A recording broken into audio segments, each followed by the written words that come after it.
The morning air was thick with the usual bustle of the commuter rush, the platform alive with the murmur of footsteps and muted conversations. Evelyn Park stepped onto the train with practiced ease, her delicate frame weaving through the crowd. Dark hair pulled back into a loose knot that betrayed the care she took in maintaining a semblance of order in her life. In her hands, a small notebook rested, its pages worn and filled with pencil, sketches, fragments of memories she preferred to capture rather than speak aloud. She found a seat by the window, settling in as the train doors slid closed with a soft sigh. Around her, the cabin filled with others, each carrying their own invisible weight. Marcus Lee entered shortly after, his tall, neatly dressed figure moving with a slight limp that did not go unnoticed. His gaze was fixed on his phone, fingers tapping with nervous urgency, eyes flickering up only briefly to scan the faces around him before returning to the screen. The tension in his stance was palpable, a man tightly wound, guarding secrets as fiercely as the illness he battled in silence. Sofia Ramirez boarded next, her curly dark hair bouncing as she navigated the crowded carriage. Bright eyes scanned the compartment before settling near the rear, where she clutched a colorful scarf tightly around her neck. Her fingers found a locket hidden beneath the fabric. Touching it gently as a soft, almost inaudible hum escaped her lips, a nervous melody woven from hope and guilt. The warm smile she offered the few who met her gaze was tempered by an undercurrent of impulsive restlessness. Further along, Harold Chen, grey-haired and quiet, settled into his seat, the worn coat draped over his shoulders, carrying the weight of years and memories. His glasses caught the morning light as he pulled from his bag a bundle of old letters. The edges yellowed and soft, and began to read with a methodical calm that seemed to anchor the space around him. Lena Thompson lingered near the entrance, her disheveled hair framing a pale complexion that spoke of sleepless nights and hidden fears. Her fingers twisted a ring nervously, avoiding eye contact, her body language a silent plea for escape from a past she dared not voice. As the train shuddered forward, a low hum filled the carriage, the rhythmic clatter of wheels on tracks offering a familiar soundtrack to the morning commute. Yet beneath this normalcy, an undercurrent of tension threaded through the air, a subtle charge that prickled the skin and quickened the breath. Evelyn's pencil moved across the paper, capturing the shifting shadows beyond the window, the fleeting shapes of buildings and trees blurred by speed. Her sketches were delicate, tentative, the art of a woman trying to hold on to fragments of a past slipping away. Marcus's eyes flicked up from his phone, catching the movement, before darting away again. Sofia's hum quieted, her fingers tightening on the locket, a flicker of something unspoken passing between her and the others nearby. Then, without warning, a sudden jolt rippled through the train. The carriage shook, a strange vibration that seemed to pulse beneath the surface of reality itself. Outside the window, the world blurred and twisted, the familiar landscape folding in on itself like a disturbed reflection. Time snapped backward with a disorienting snap, the train seeming to rewind, the scenery outside retreating to where it had been moments before. Passengers blinked, confusion rippling through the cabin. Evelyn's pencil stilled mid-sketch. Marcus's phone screen flickered, then went dark. Sofia's hum ceased entirely, replaced by a sharp intake of breath. Harold paused in his reading, eyes narrowing behind his glasses. Lena's grip on her ring tightened, her pale face paling further. No one spoke immediately. The train came to a rest, the doors sliding open and closed again, but something was irrevocably altered. The journey had begun anew, yet no one could say how or why. In the silence that followed, a question hung unspoken in the air. What was this strange force that bound them to this endless interval? This loop of time where past and present collided, where regrets long buried began to stir beneath the surface. The train's engine hummed softly once more, and with it, the passengers braced themselves for the ride ahead and aware that the path forward would demand confronting the shadows they had carried into this quiet, haunting journey. The train's soft hum filled the carriage as it pulled away from the station, its wheels clicking rhythmically against the tracks.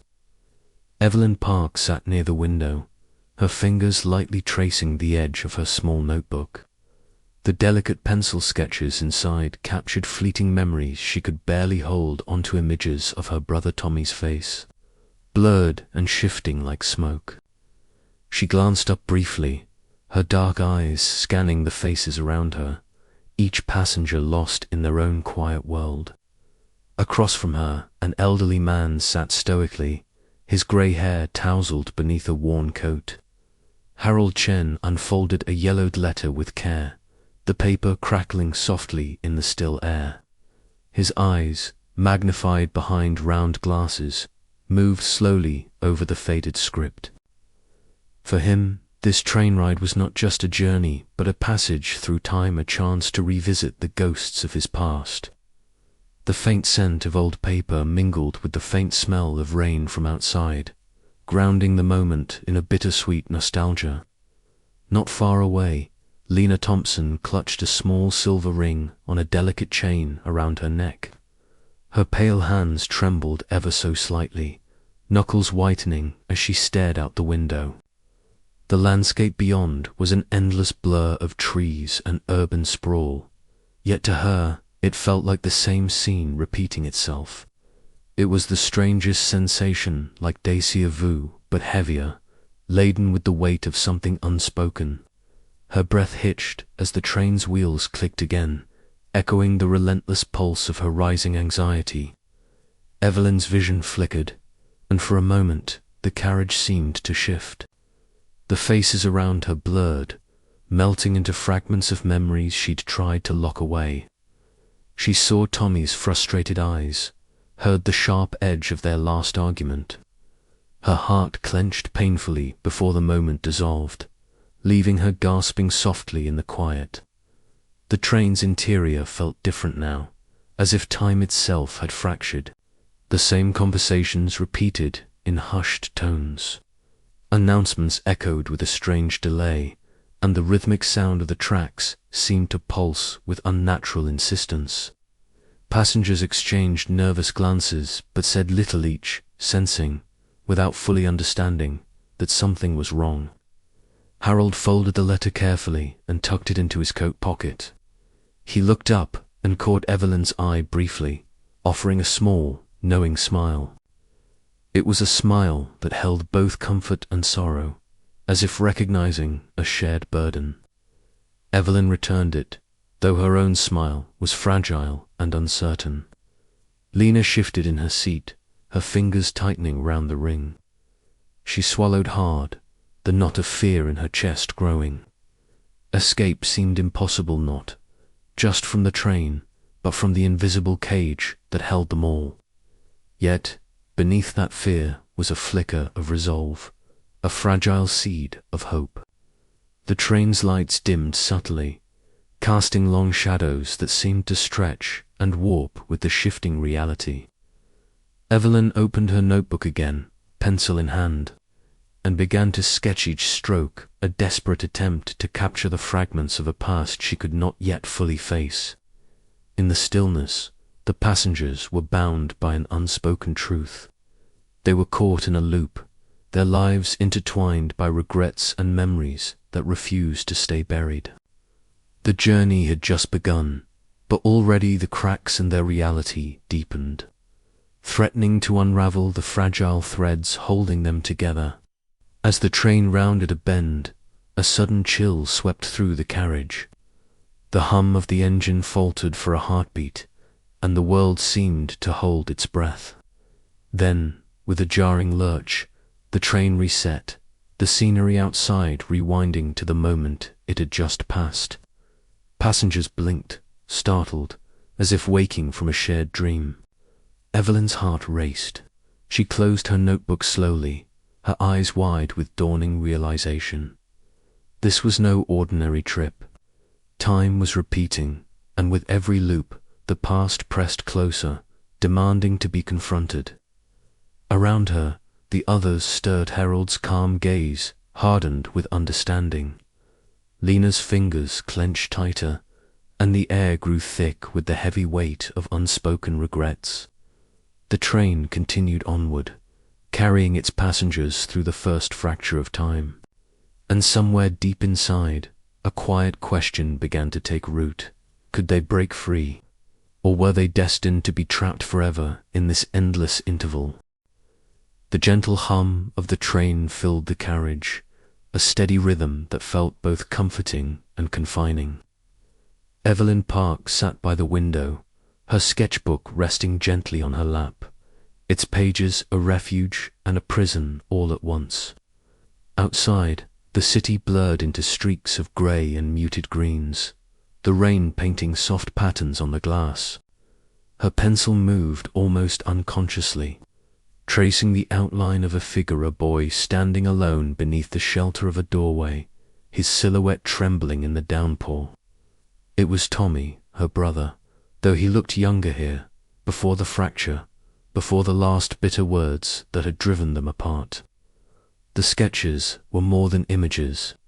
They were echoes, fragments of a past she had buried beneath layers of silence.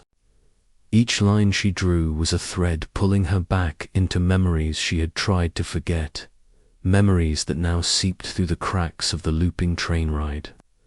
The present and the past intertwined in a disorienting dance, the loop's strange temporal dissonance warping her sense of time.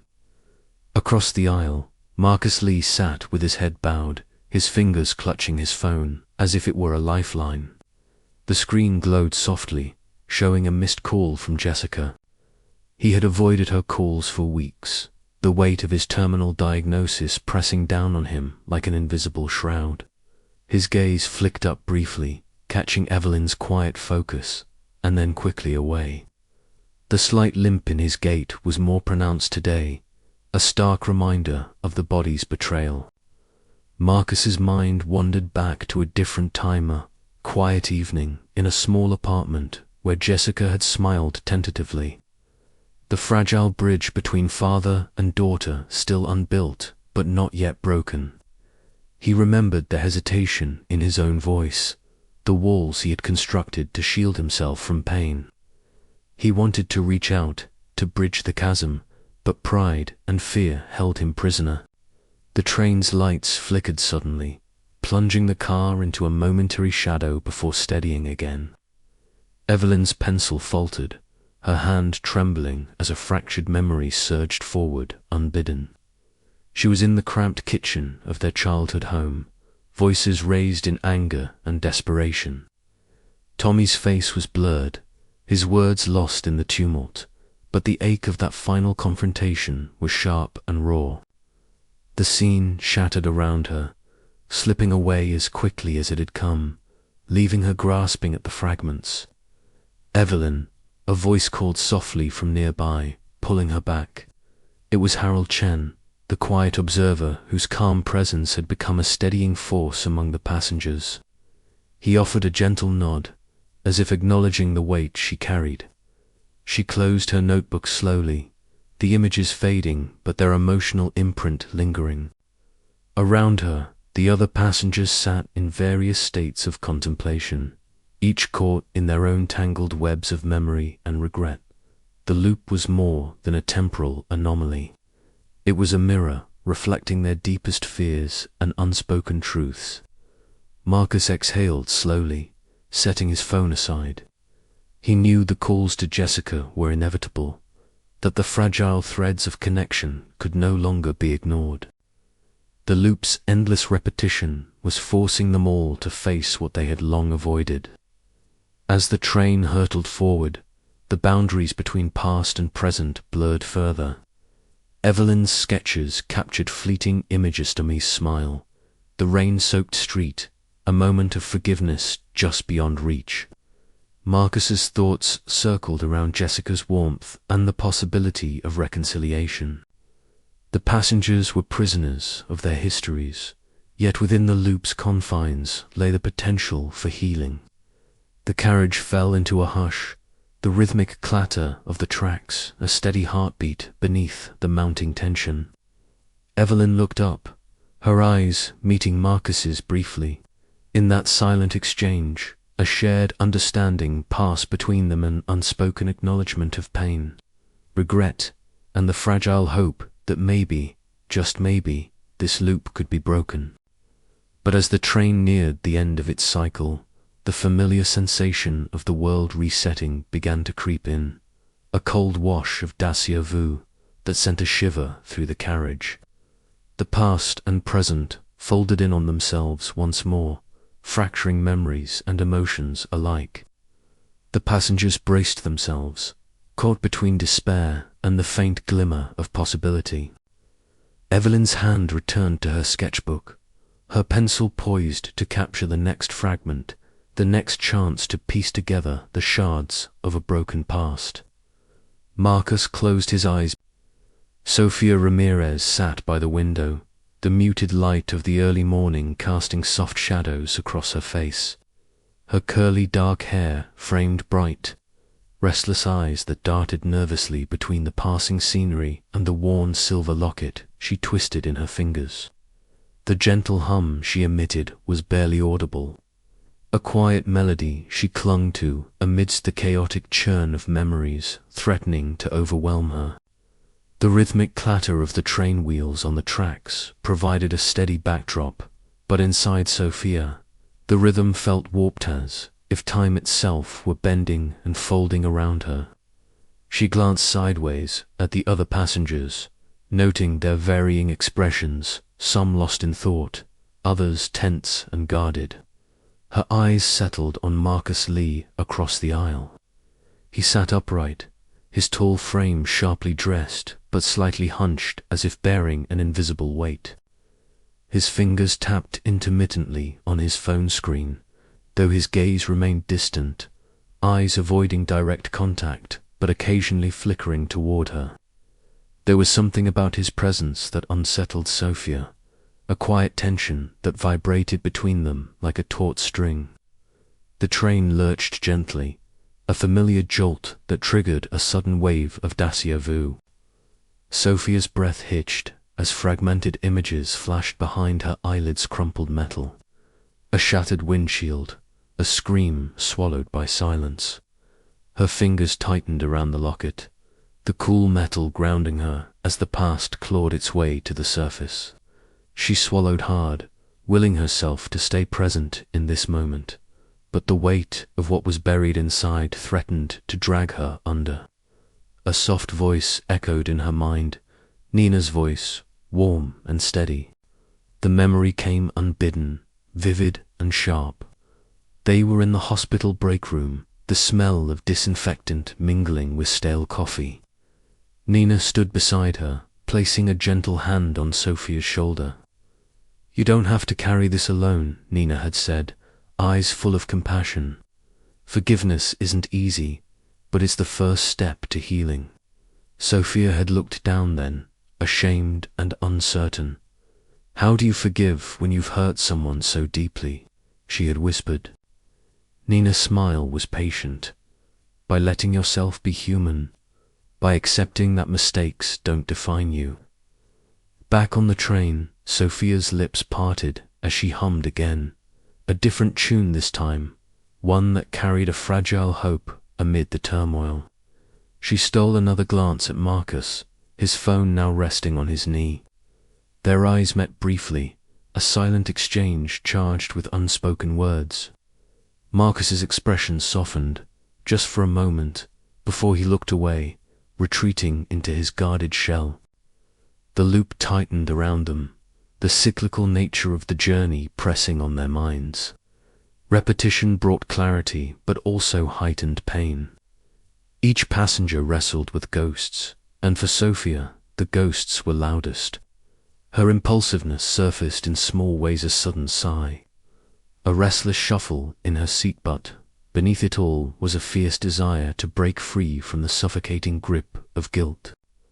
As the train hurtled forward, the invisible force of the loop seemed to pulse in tandem with Sofia's heartbeat. The fractured moments of memory and emotion converged, pushing her toward a crossroads.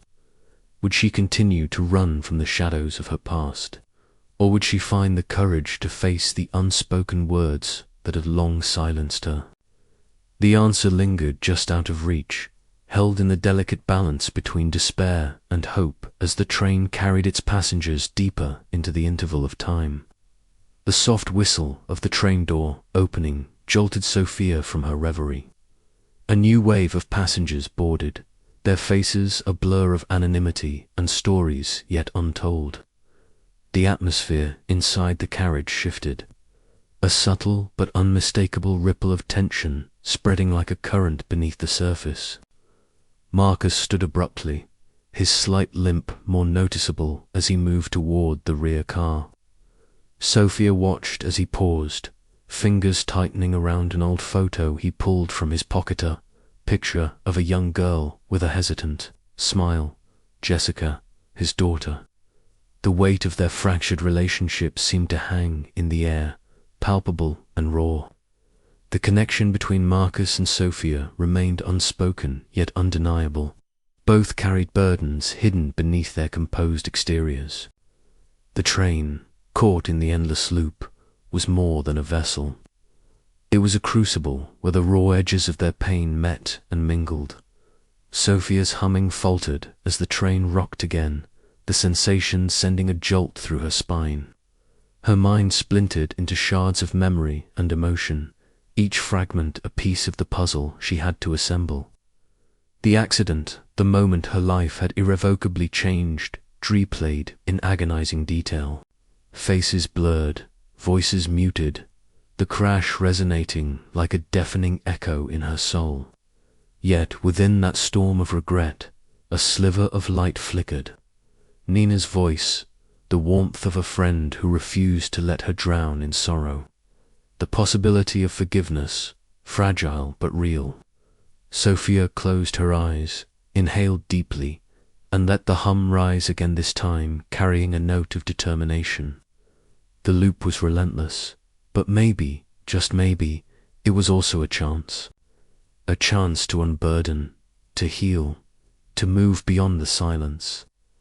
As the train sped onward, the passengers braced against the shifting tides of time, each caught in their own battle between past and future. And for Sofia, the unspoken words began to find their voice. The carriage lights dimmed slightly as dusk approached outside, casting long shadows that danced across the faces of the weary travelers. Sofia's gaze lingered on the flickering reflections in the window, where the past and present intertwined like threads in a tapestry. Her fingers traced the outline of the locket once more, a talisman against the storm within. She thought of Nina, the steadfast friend whose belief in redemption had sparked a fragile. The train's interior was bathed in the muted glow of the overhead lights, their soft hum a constant companion to the rhythmic clatter of wheels on rails. Harold Chen sat by the window, the worn fabric of his coat bunched lightly around his shoulders. His fingers traced the edges of a faded journal, its pages yellowed and delicate. Evelyn Park, seated nearby, watched him quietly, her small notebook resting on her lap. She could almost feel the weight of his memories as he spoke, his voice a gentle murmur threading through the charged silence. She loved this time of day, Harold said softly, eyes distant. The light would catch the garden just right, make the roses glow. It was her favorite moment, the calm before evening.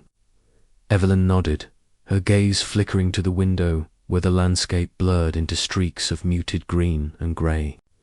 She reached into her bag and pulled out a charcoal pencil, fingers moving almost instinctively as she opened her notebook.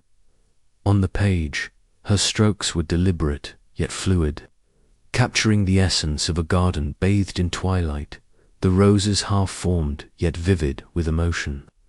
The act of drawing helped anchor her scattered thoughts, a small rebellion against the disorienting loop that held them captive. Across the carriage, Lena Thompson sat curled into herself, clutching a silver ring with trembling fingers. Her disheveled hair fell in loose strands across her pale face, eyes darting nervously from one corner of the carriage to the other. The fluorescent lights above cast sharp shadows, accentuating the tension that seemed to tighten her chest with every passing minute. She avoided eye contact, shrinking further into her seat as if trying to disappear entirely. Evelyn's eyes caught the subtle movements, the way Lena's grip tightened, the shallow breaths, the flicker of fear. A quiet compassion stirred within her, a recognition of pain so raw it demanded acknowledgement. She shifted slightly, her own notebook momentarily forgotten as she observed the young woman's vulnerability. The train lurched unexpectedly, a sudden jolt that sent a ripple of surprise through the passengers. For a heartbeat, everything paused, the rustle of pages, the faint humming of the engine, even the whisper of Evelyn's pencil on paper. Then, beneath the familiar sounds, a faint echo drifted, a laughter, soft and distant, threading through the air like a half-remembered dream. It was both familiar and alien, unsettling in its ambiguity. Evelyn's pencil faltered, the graphite smudging under her fingertips. Her sketches, once disparate fragments, began to take on a new coherence. Lines entwined like threads, weaving a tapestry. The blurred face of a man she couldn't fully place. The window framing a shifting landscape, the vague outline of figures, bound by unseen ties. Each stroke was a tentative step toward understanding, a visual map of fractured memories reaching toward connection. Harold's voice resumed, steady and warm. We all carry those moments, don't we? The ones that shape us, even when we try to forget. Lena's eyes flicked toward the voice, a flicker of recognition breaking through her guarded expression. Evelyn offered a small, encouraging smile, a silent invitation to share the burden of memory. The carriage felt smaller somehow, the invisible walls between them thinning. The loop's confining rhythm seemed momentarily disrupted by this fragile alignment of stories and emotions.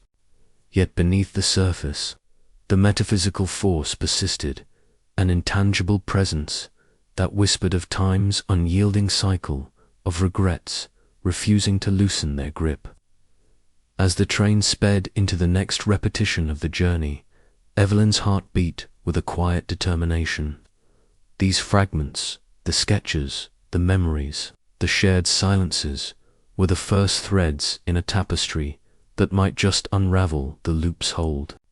But to do so, they would have to confront the tangled pasts that bound them all, step by step, moment by fractured moment. The soft scratching of pencil on paper resumed, mingling with the distant echo of laughter and the steady pulse of the rails. Outside, the world blurred once more, caught in the endless interval between what was and what might be. And inside the train, the passengers began to align their stories, their pain, their hope, fragile yet unyielding, like shards of light breaking through the shadows. But the question lingered, unspoken yet persistent. How deep did these connections run? And would the strength of their shared regrets be enough to break the cycle, or merely bind them tighter still? The train surged forward into uncertainty, each heartbeat a fragile promise of change, each breath a tentative step toward redemption. The train carriage hummed softly, the steady clatter of wheels against rails, a comforting rhythm that belied the turmoil simmering among its passengers. Marcus Lee sat rigidly by the window, the muted cityscape blurring past in streaks of grey and amber. His fingers, clasped tightly around his phone, betrayed a nervous tremor that he fought to suppress. Today, the weight of his illness pressed heavier, fueled by the endless looping of the same 90 minutes, an unyielding reminder of time slipping away. He glanced sideways toward Evelyn Park, who sat silently across the aisle, her dark hair pulled back in a loose bun, eyes flickering occasionally to the small notebook resting in her lap. She was quiet, the kind of presence that seemed to absorb the ambient tension without adding to it. Yet Marcus sensed an invisible thread connecting their silent struggles, a shared burden beneath the surface. With a deep breath, Marcus swiped his phone screen and dialed. The tone rang sharply in the confined space, a fragile lifeline cast across the void between him and his daughter, Jessica. The phone vibrated once, twice, then a hesitant click signaled the call was answered. Jessica, his voice cracked slightly, betraying the composed facade he wore daily. On the other end, the line was thick with silence, punctuated only by the faint rustle of activity. "Dad," came Jessica's cautious reply. I wanted to talk. About everything, about us." He paused, swallowing the lump in his throat. "I know I haven't been the father you deserved. I've been proud, stubborn, I was afraid. But the time I have left, I want to make it count." Jessica hesitated, her voice soft but uncertain. "It's hard, Dad, the past. It's not easy to forget." Marcus nodded inwardly, understanding the chasm his pride had carved between them. Yet he clung to hope, a fragile ember in the cold night. Across the aisle, Evelyn's gaze flickered to Marcus's tense figure, then down to her notebook. Her pencil traced the outline of a memory, fragmented and fragile. She closed the book gently, her thoughts interrupted by a sudden movement nearby. Lena Thompson sat shivering in her seat, fingers clenched tightly around a worn silver ring. Her disheveled hair framed a pale, anxious face, eyes darting as if searching for an escape that was always just out of reach. Evelyn felt an unexpected pang of recognition. The silent desperation mirrored her own avoidance of confrontation. Their eyes met briefly, an unspoken exchange charged with vulnerability. Lena's breath hitched as she spoke in a low whisper. "It's so hard to break free. Sometimes silence feels safer than the noise." Evelyn's throat tightened. "But silence can be its own prison." The words hung between them, fragile and raw. Suddenly, the train shuddered, the overhead lights flickering erratically. A ripple of unease passed through the passengers as the familiar surroundings warped subtly, a temporal dissonance that tugged at the edges of reality. Evelyn's notebook trembled in her hands, pages fluttering like caught wings. Images blurred, memories fractured, the loop's invisible force tightening its grip. Harold Chen, seated quietly nearby, adjusted his glasses and unfolded a yellowed letter with deliberate care. His calm demeanor provided a stark contrast to the mounting tension. Clearing his throat softly, he spoke in a measured tone. "Time has a way of both imprisoning and healing. Sometimes the weight we carry is the very thing that teaches us to let go." His words rippled through the carriage, a gentle balm to the raw nerves exposed by the loop's relentless repetition. Marcus ended his call, a mixture of relief and sorrow etched across his face. Evelyn's thoughts swelled with the encounter with Lena, the growing realization that avoidance was no longer an option. The loop was more than a cyclical curse, it was a crucible, exposing fractures long buried. As the train hurtled forward, the passengers sat suspended between past and present, caught in the quiet struggle between pride and vulnerability, silence and confession. The weight of their regrets pressed down, but within that pressure lay the faint stirrings of change. And somewhere beneath the hum of the engine and the rhythmic clatter of wheels, the loop pulsed, waiting, watching, demanding that they face the truths they had long evaded. The interval stretched on, and the question lingered in the charged air. Could they break the silence before it broke them? The train jolted once more, the lights flickering as if signaling the fragile balance between surrender and hope.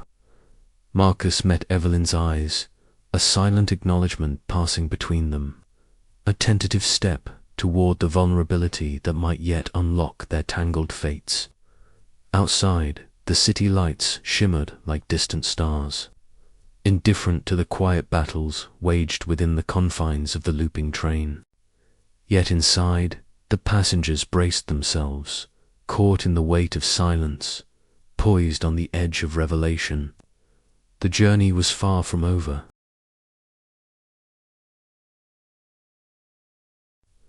The train's steady clatter against the rails was a familiar rhythm, one that should have been comforting, yet today it felt fractured, like a song played out of tune. Evelyn Park sat by the window, her delicate fingers gripping her small notebook tightly. The pages inside were a refuge, small sketches of memories that danced just at the edge of her consciousness, unfinished and trembling with unspoken emotion. Today, the image of Tommy loomed larger than ever, a face etched with pain and accusation. A younger version of her estranged brother from a time before the silence grew between them.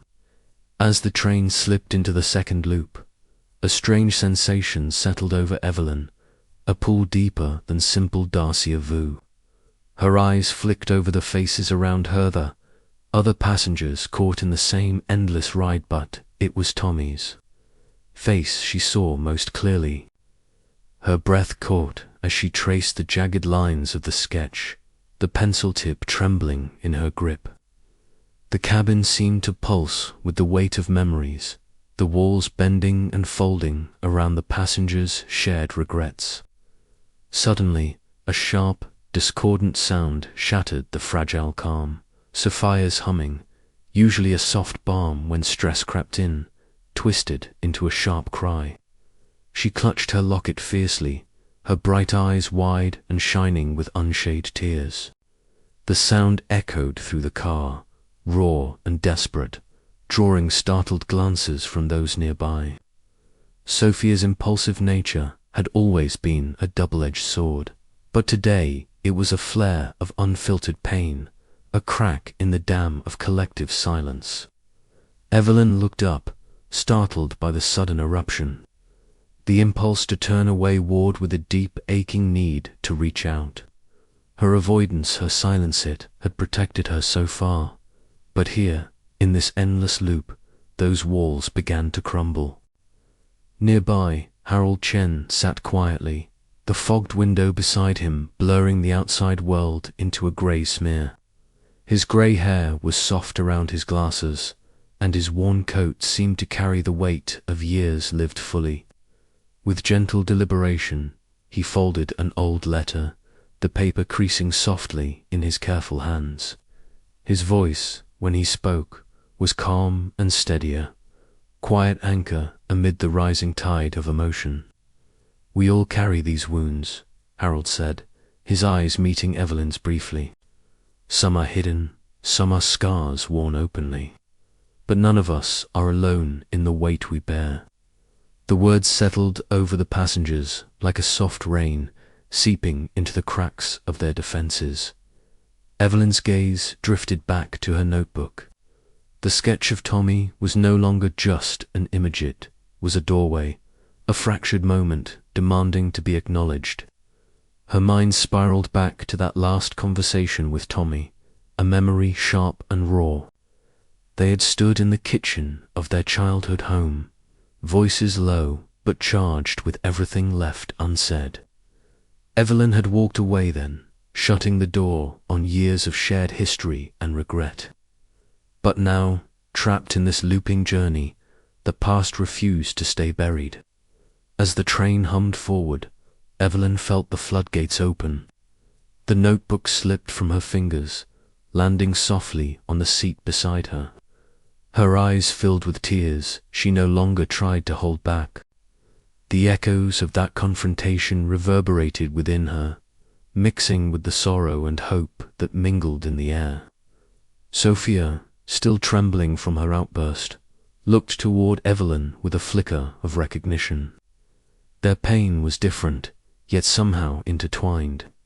The train seemed to pulse with fractured memories, passenger caught in their own web of regret, yet connected by the invisible threads of shared suffering. Harold's presence remained a steadying force. He began to share stories of loss and reconciliation from his own life, his voice a soothing balm that invited others to listen and, perhaps, to open their own hearts.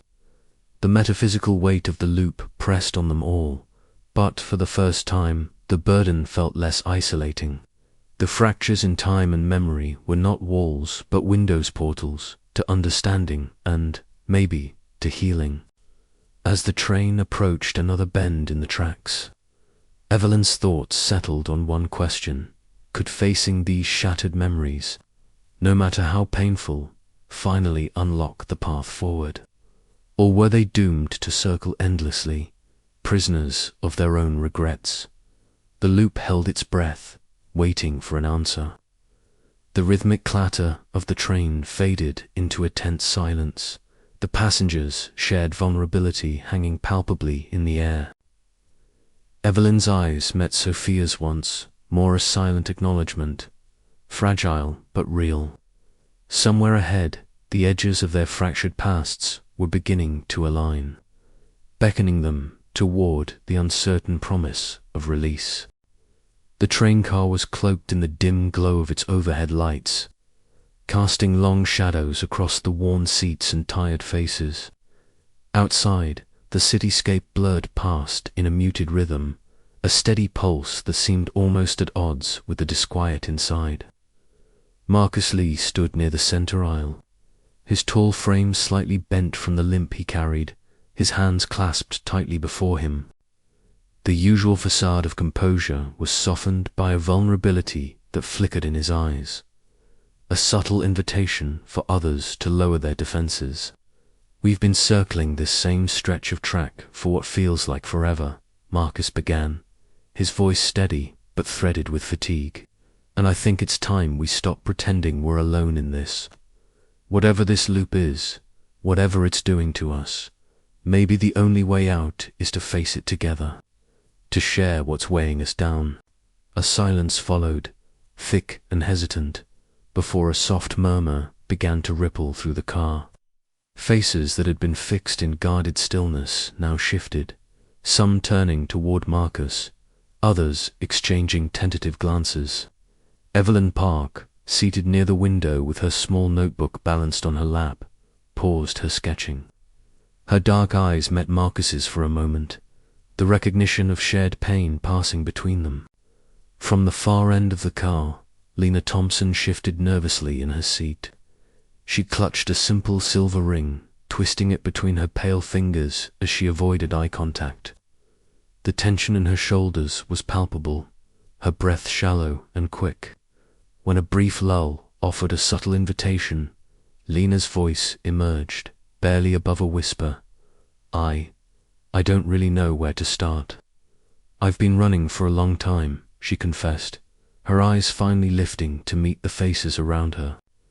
"From a past I'm terrified to face. I thought if I kept moving, if I stayed silent, maybe I could escape it." The confession hung in the air, fragile yet charged.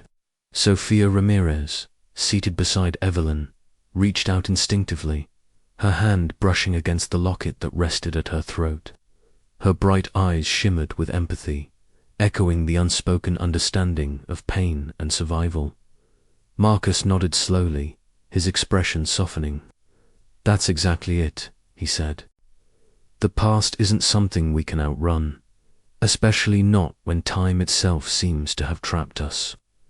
Evelyn's pencil moved again, tracing delicate lines that captured the subtle shifts in expression, the vulnerability in Lena's face, the quiet strength in Sofia's eyes, the tentative hope flickering in Marcus's stance. Each stroke revealed the fractured moments that connected them, moments that the loop had fractured and scattered through their memories. Harold Chen, seated near the door with his worn coat wrapped tightly around him, cleared his throat gently. His grey hair caught the light as he looked up, his voice calm and steady, a balm in the growing storm. "I've lived long enough to know that sharing our stories can be both painful and healing," he offered. "Loss, regret, fear, they're threads in the tapestry of our lives. But sometimes, by weaving those threads together, we find strength none of us had alone." The passengers listened, some nodding, others wiping away the wetness of tears they hadn't realized had fallen. The train's steady clatter against the rails became a backdrop to this fragile communion. The metaphysical loops hold, seeming to loosen incrementally with each shared word. Lena's voice gained strength as she recounted fragments of her past, the fear that had driven her silence, the courage it took to finally speak. In response, others began to reveal slivers of their own regrets. Marcus's battle with illness and estrangement, Evelyn's haunted memories of her brother, Sofia's guilt over the accident that had shaped her life. The act of sharing did not erase their pain, but it reframed it, threading a common humanity through their fractured experiences. The loop, once an insurmountable prison of repetition, became a stage for transformation, where fate's cruel cycles could be challenged by the fragile power of connection. As the train rounded a bend, the city lights flickering through the windows cast a warm glow across the passengers' faces. For a moment, the weight of time seemed to lift, replaced by the tentative hope of choice and change. But beneath that hope, a silent question lingered in the air. Could their shared vulnerability truly break the cycle, or were they destined to remain trapped in the endless interval? The train continued forward, the loop waiting, watching as the passengers stood at the crossroads of fate. The train's interior was quiet but thick with an unspoken tension, a fragile stillness punctuated only by the rhythmic clack of wheels against rails. Sofia sat by the window, her fingers tracing the delicate chain of the locket she always wore, a small, worn piece, heavy with the weight of memories she hadn't dared to face until now. The light shifted with the passing trees outside, dappling her face in a dance of shadows and sunbeams. Her breath came in slow, steadying rhythms, each inhale a tentative step toward forgiveness. "I'm sorry," she whispered, the words barely audible. She didn't know if she was apologizing to the ghost of the friend she had lost, to herself, or to the silent passengers around her. But in that moment, the apology felt like a fragile thread, weaving a new path through the dense fog of her guilt. Across the carriage, Evelyn sat hunched over her small notebook, the pages worn from countless sketches, images of fragmented memories, fleeting faces, and moments suspended in time. Her pen hovered uncertainly before tracing the outline of a figure she knew too well, Tommy, her brother. The last argument they had, the words left unsaid, the doors slammed in anger, and pain replayed relentlessly in her mind. Her eyes blurred as tears welled up, but she refused to look away. This was the moment she had avoided for so long, the moment when self-blame met its match. As the train hummed steadily along the tracks, Marcus sat with his phone cradled in one hand, staring at the screen as if it held the answers to questions he hadn't yet dared to ask. His usual composure was frayed, his sharp suit slightly rumpled from the emotional weight pressing down on him. After a long silence, he lowered the device and exhaled deeply. His voice, when it came, was low and cracked with vulnerability. "I'm scared," he admitted, the words breaking through the armor of pride he had worn for so long. "Scared of what's coming, scared of losing her Jessica." The passengers nearby glanced up, their expressions softening. In that moment, Marcus's guarded exterior gave way, revealing the raw fear beneath. It was a crack in the facade, a fissure through which hope might seep. the loop's presence a silent, intangible force seemed to press down harder, as if sensing the shifting dynamics. Time felt less linear, more fluid, folding in on itself as the passengers wrestled with their inner demons. The fractured moments of memory, regret, and pain began to align, creating a tapestry of shared human experience that was both beautiful and heartbreaking. Sofia's gaze met Evelyn's briefly across the carriage, a silent acknowledgement passing between them, recognition of struggle and courage. Marcus's softened demeanor invited others to lower their defenses. The train was no longer just a vessel caught in an endless cycle. It was becoming a crucible where transformation was possible, yet the path forward was uncertain. Each step toward forgiveness was fraught with the risk of falling back into despair. The passengers knew that the loop would not relent until they had confronted the deepest parts of themselves. But, for the first time, hope glimmered faintly through the shadows. As the train rounded a bend, the world outside blurred, and the hum of the engine grew louder. The passengers braced for what was to come. The reckoning within had begun, and with it, the possibility of liberation from the metaphysical prison that bound them.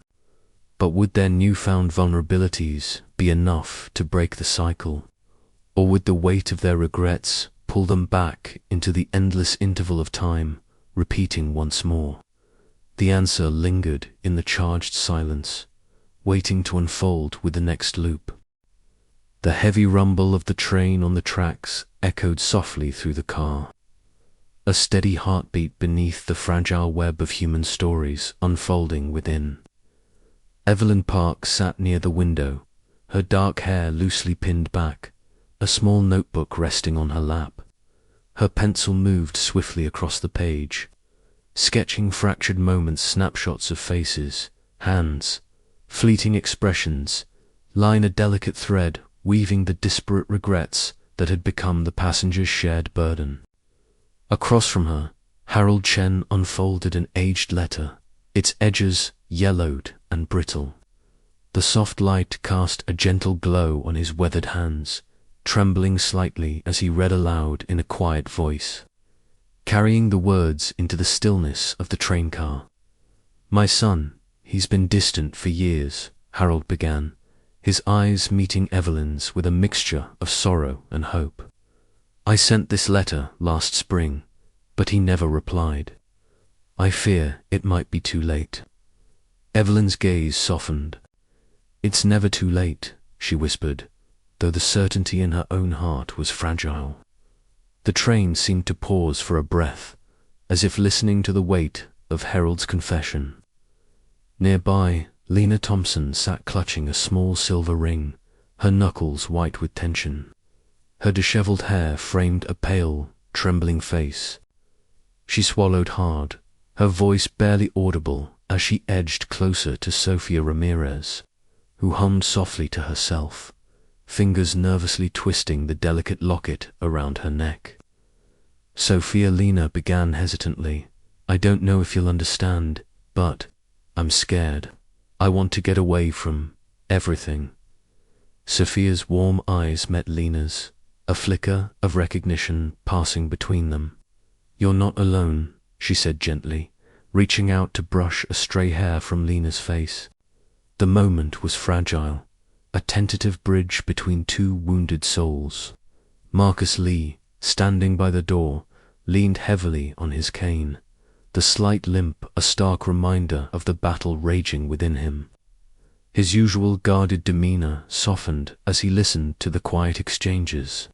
For the first time, he let his phone slip from his grasp, eyes fixed on the faces around him. "We all carry something," Marcus said, his voice low but steady.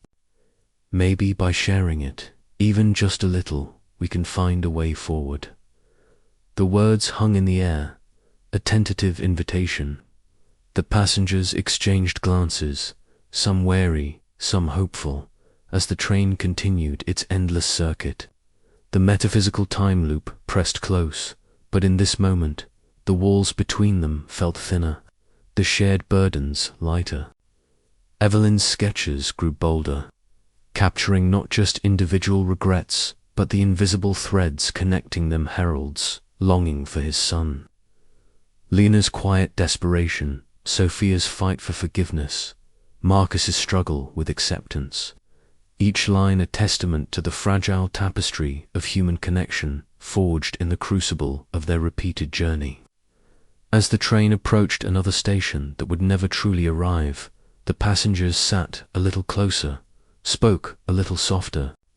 The loop was unyielding, but within its confines, a crack had formed, a crack filled with compassion and the first flickers of hope.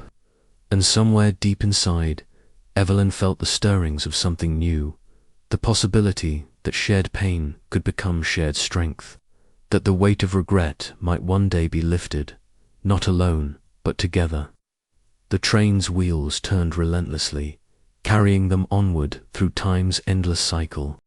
But in this moment, the interval between past and future seemed to stretch, fragile and infinite, like the breath before a new beginning.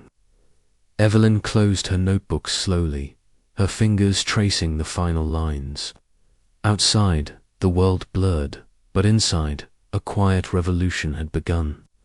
Maybe, she thought, this journey isn't just about escape. Maybe it's about finding each other. And as the train hurtled toward the unknown, the passengers braced for what lay ahead, carrying their burdens, but no longer alone.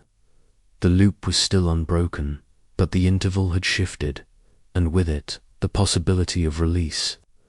The rhythmic clatter of the train was punctuated by soft murmurs and the occasional shuffle of feet. In this enclosed space, past and present converged, and the passengers, once strangers, began to glimpse the fragile threads binding them together.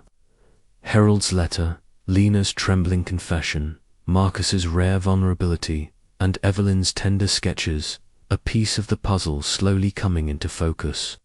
As the train pressed onward through the endless loop, the passengers faced their shared burdens with a new courage.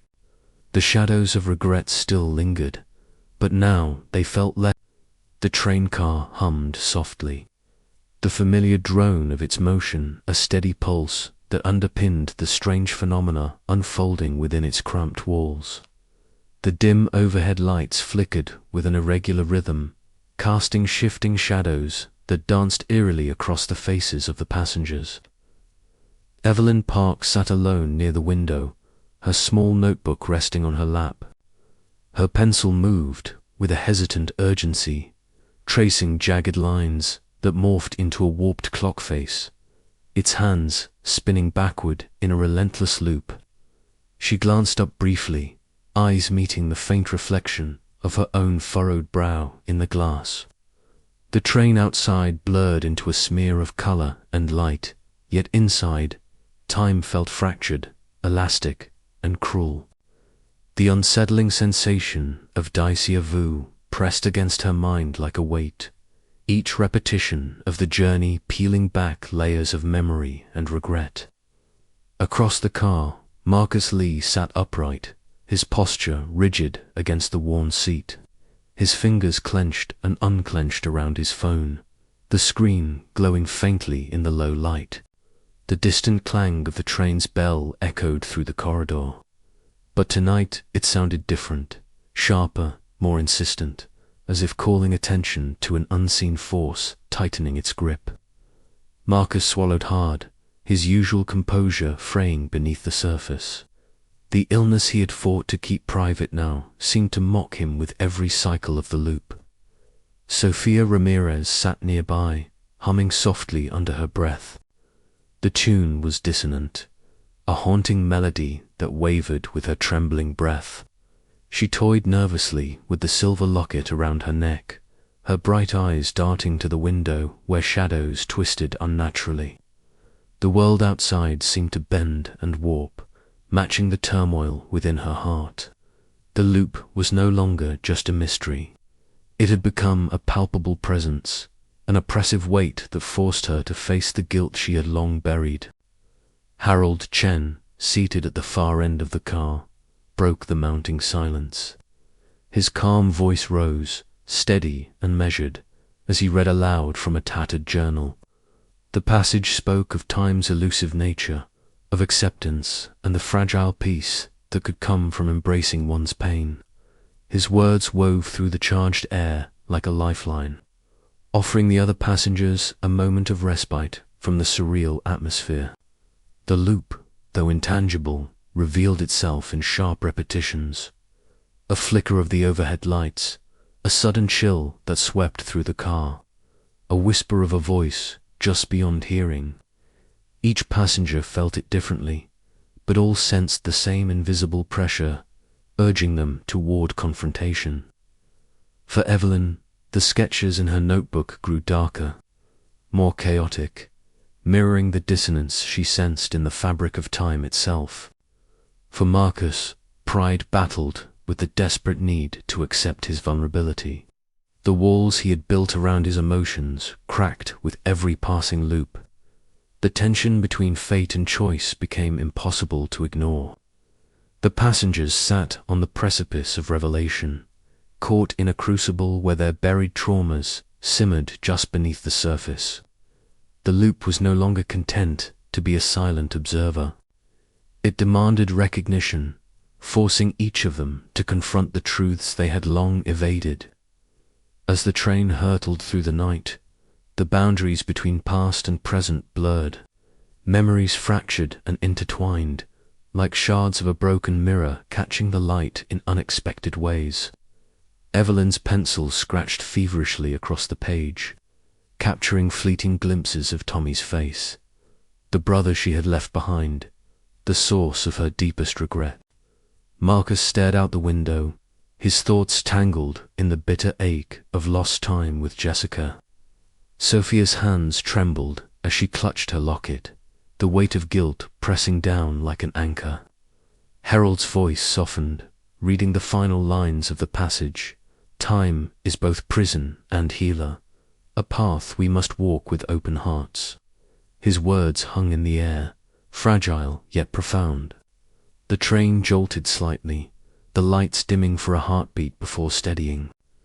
The loop's presence was unmistakable now, a force woven into the very fabric of their shared existence. In the silence that followed, Evelyn closed her notebook with a slow, deliberate motion. The sketches within told a story of temporal dissonance, of fractured moments caught in endless repetition. Yet beneath the unease lay a faint glimmer, a whisper of hope that maybe, just maybe, the cycle could be broken. Marcus exhaled sharply, the fight within him far from over but no longer solitary.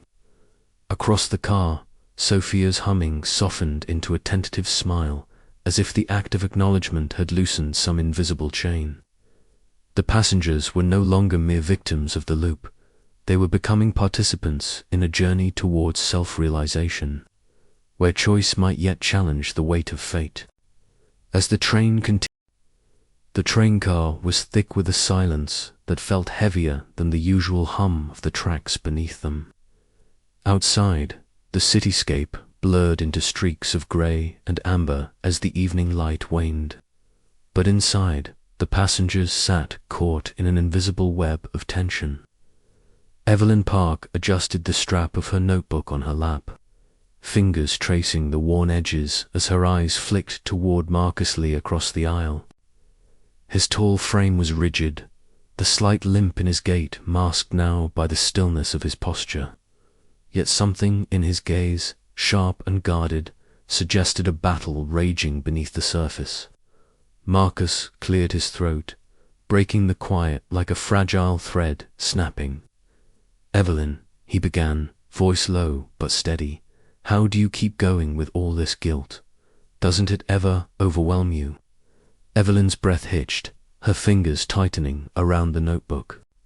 She looked down, then back up, meeting his eyes with a flicker of vulnerability she rarely allowed herself. "It does," she admitted. "Every day, but avoiding it, that only makes it worse." The words hung between them, fragile and raw. Marcus shifted, the subtle limp catching slightly as he leaned forward. I've been running from my own fears for too long, my illness, my daughter. I'm tired of pretending it's not there. Evelyn nodded slowly. Maybe it's time we stopped pretending. Their exchange was interrupted by a sudden movement. Sofia Ramirez stood abruptly, her colorful scarf fluttering as she faced Lena Thompson. The young woman's pale face tightened as Sofia's voice, trembling yet fierce, cut through the murmurs of the car. "Why do you keep hiding?" Sofia asked, eyes glistening. "We all have pain, Lena, but silence isn't saving you. It's trapping you." Lena's hands clenched the ring she wore, knuckles white. For a moment, she said nothing. Then, voice barely a whisper, she spoke. "I'm scared. It's not just the loop. It's everything I'm trying to escape." Sofia stepped closer, her tone softening. "You don't have to carry it alone." Harold Chen, seated nearby, watched the scene unfold with quiet eyes behind his glasses. The rustle of his worn coat was the only sound as he murmured to himself, a steady presence amid the brewing storm. His calm seemed to seep into the room, a silent invitation for the others to breathe and face their truths. The train windows mirrored fragmented images of the passengers, their faces flickering like shards of broken glass, reflecting moments of uncertainty, pain, and a tentative resolve. The metaphysical loop that bound them pressed tighter, the repetitive cycle amplifying their emotional turmoil. Marcus exhaled slowly, the pride that once shielded him now softened by the weight of his confession. Evelyn reached out, a tentative gesture, and placed a hand over his. "We're not alone," she whispered.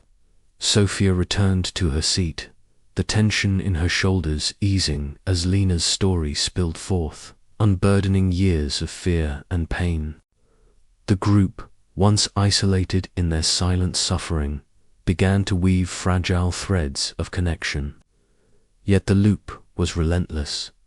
It pulsed around them, a silent force demanding reckoning. The breaking points had arrived, not just in their conversations, but in the very fabric of the time that held them captive. Choices made here would ripple beyond the train's walls, testing the limits of fate and free will. As the train rumbled onward into the night, the passengers sat on the edge of transformation, caught between despair and hope. The weight of silence was cracking, and with it, the possibility of release shimmered faintly on the horizon. The next cycle awaited, cold and inevitable, but this time, they were not the same people who had boarded the train. Their defenses had fallen, vulnerability had been exposed, and somewhere deep within, a fragile hope had taken root. The question lingered in the charged air: could they break free before the loop closed in for good? Or was surrender the only escape left? The train's lights flickered, the shadows dancing along the worn upholstery, as the passengers braced themselves for what was to come. And in that moment, the interval stretched a breath held between what had been and what might still be. The train's interior was cloaked in the muted grey of twilight, the fluorescent lights humming softly overhead as the rhythmic clatter of metal wheels on rails set a hypnotic tempo. Marcus Lee sat near the window, his tall frame slumped slightly under the weight of unseen burdens. Outside, rain streaked the glass in irregular rivulets, each drop tracing a path downward, mirroring the slow cascade of thoughts tumbling in his mind. He clenched his fists, the knuckles pale beneath the taut skin. The sterile carriage, filled with the quiet murmur of other passengers lost in their own reveries, faded into a backdrop as memories surfaced with vivid clarity. Jessica's laughter echoed faintly, a fragile sound that seemed to flutter against the walls of his consciousness like a moth drawn to a flickering flame. Marcus's breath hitched as he imagined her face, the curve of her smile, the spark in her eyes that once ignited hope. The phone calls they'd exchanged, fraught with silence and unspoken pain, dissolved as he pictured a future where forgiveness bridged the chasm between them. His pride, the fortress he had long maintained, began to crumble, revealing a vulnerable core that yearned for connection. Across the carriage, Evelyn Park sat quietly, her delicate fingers lightly touching the edges of her worn notebook. The soft scratch of pencil against paper was barely audible, a tender murmur beneath the train's mechanical rhythm. Her dark hair was pulled back loosely, strands escaping to frame a face pale with introspection. Her sketches captured fragmented moments, a blurred outline of Tommy's face, the jagged edges of their final argument etched in graphite. With each stroke, she relived the pain, the bitterness, and the regret that had haunted her since she left home. Yet tonight, the memories shifted. The sharp edges softened, replaced by a tentative understanding that perhaps forgiveness was possible, not just for her brother, but for herself. A sigh escaped her lips, mingling with the faint scent of rain and worn leather. The ambient hum of the train settled into a steady heartbeat, anchoring her in the present, a fragile tether to hope. Not far away, Sofia Ramirez clutched a small silver locket that hung around her neck. The metal was cool to the touch, a tangible link to the past she struggled to reconcile. Her curly dark hair framed wide, bright eyes that shimmered with unshed tears. The tension in her shoulders eased momentarily as a vivid flashback unfolded before her. Nina's warm smile, the gentle encouragement that had buoyed her through the darkest days. Laughter filled the memory, light and unburdened, wrapping around Sofia like a comforting shawl. Yet, as the vision faded, the weight of guilt settled back onto her chest. The fatal accident, the friend lost, the self-punishment she carried, they were parts of her that refused to be erased.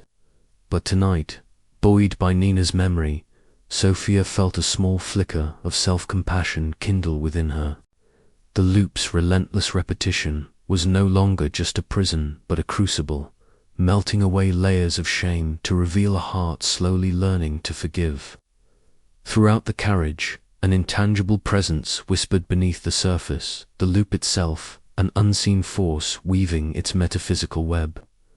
The lights flickered sporadically, casting elongated shadows that danced across the faces of the passengers.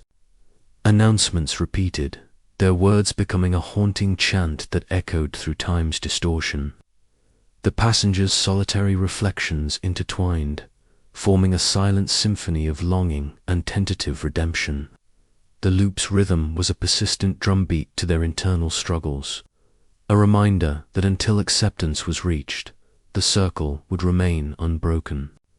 Marcus's imagined reconciliation, Evelyn's growing acceptance, Sofia's self-forgiveness, these threads wove together, stitching a fragile tapestry of hope amidst the melancholia. The metaphysical weight that had held them captive began to loosen, subtle yet undeniable. As the train surged forward into the unknown, the passengers sat enveloped in shadows and light, their hearts heavy yet hopeful. The night stretched endlessly, a canvas for their confessions and dreams. Each beat of the rhythmic clatter was a step closer to release, a movement toward the possibility that the past might finally be laid to rest. And as the train plunged deeper into the looping night, one question lingered in the air, unspoken yet palpable. Could the prisoners of their own regrets transform their pain into acceptance and, in doing so, find the key to their freedom? The answers would come not with a sudden burst but in fragile, fragmented moments like the delicate sketches in Evelyn's note. The rhythmic clatter of the train wheels against the tracks filled the carriage, a steady pulse beneath the soft murmurs and shifting movements of the passengers. The light inside the compartment was dim, casting long shadows that danced quietly on the worn upholstery and the pale faces of those who had come to share this strange and unending journey. It was here, amid the hum of the mechanical world outside and the subtle tremors within, that a fragile thread began to weave itself between the disparate lives aboard. Harold Chen sat quietly in his usual seat near the window, his thin fingers tracing the faded edges of a letterhead pulled from his coat pocket. His grey hair caught the faint light, and the glasses perched on the bridge of his nose reflected the soft glow. He cleared his throat gently, breaking the low buzz of silence that had settled over the car. The other passengers turned their attention toward him, curiosity mingling with the shared weight of their unspoken regrets. "When I was younger," Harold began, his voice steady but warm, "I lost my wife. The years that followed were marked by silence and solitude. But in that silence, I found pieces of myself I thought lost. I wrote letters to her, even though she could never read them. It was my way of holding on and of letting go." His words hung in the air, tender and filled with a quiet sorrow that somehow felt like a bomb. The passengers, each carrying their own hidden pains, felt a subtle shift.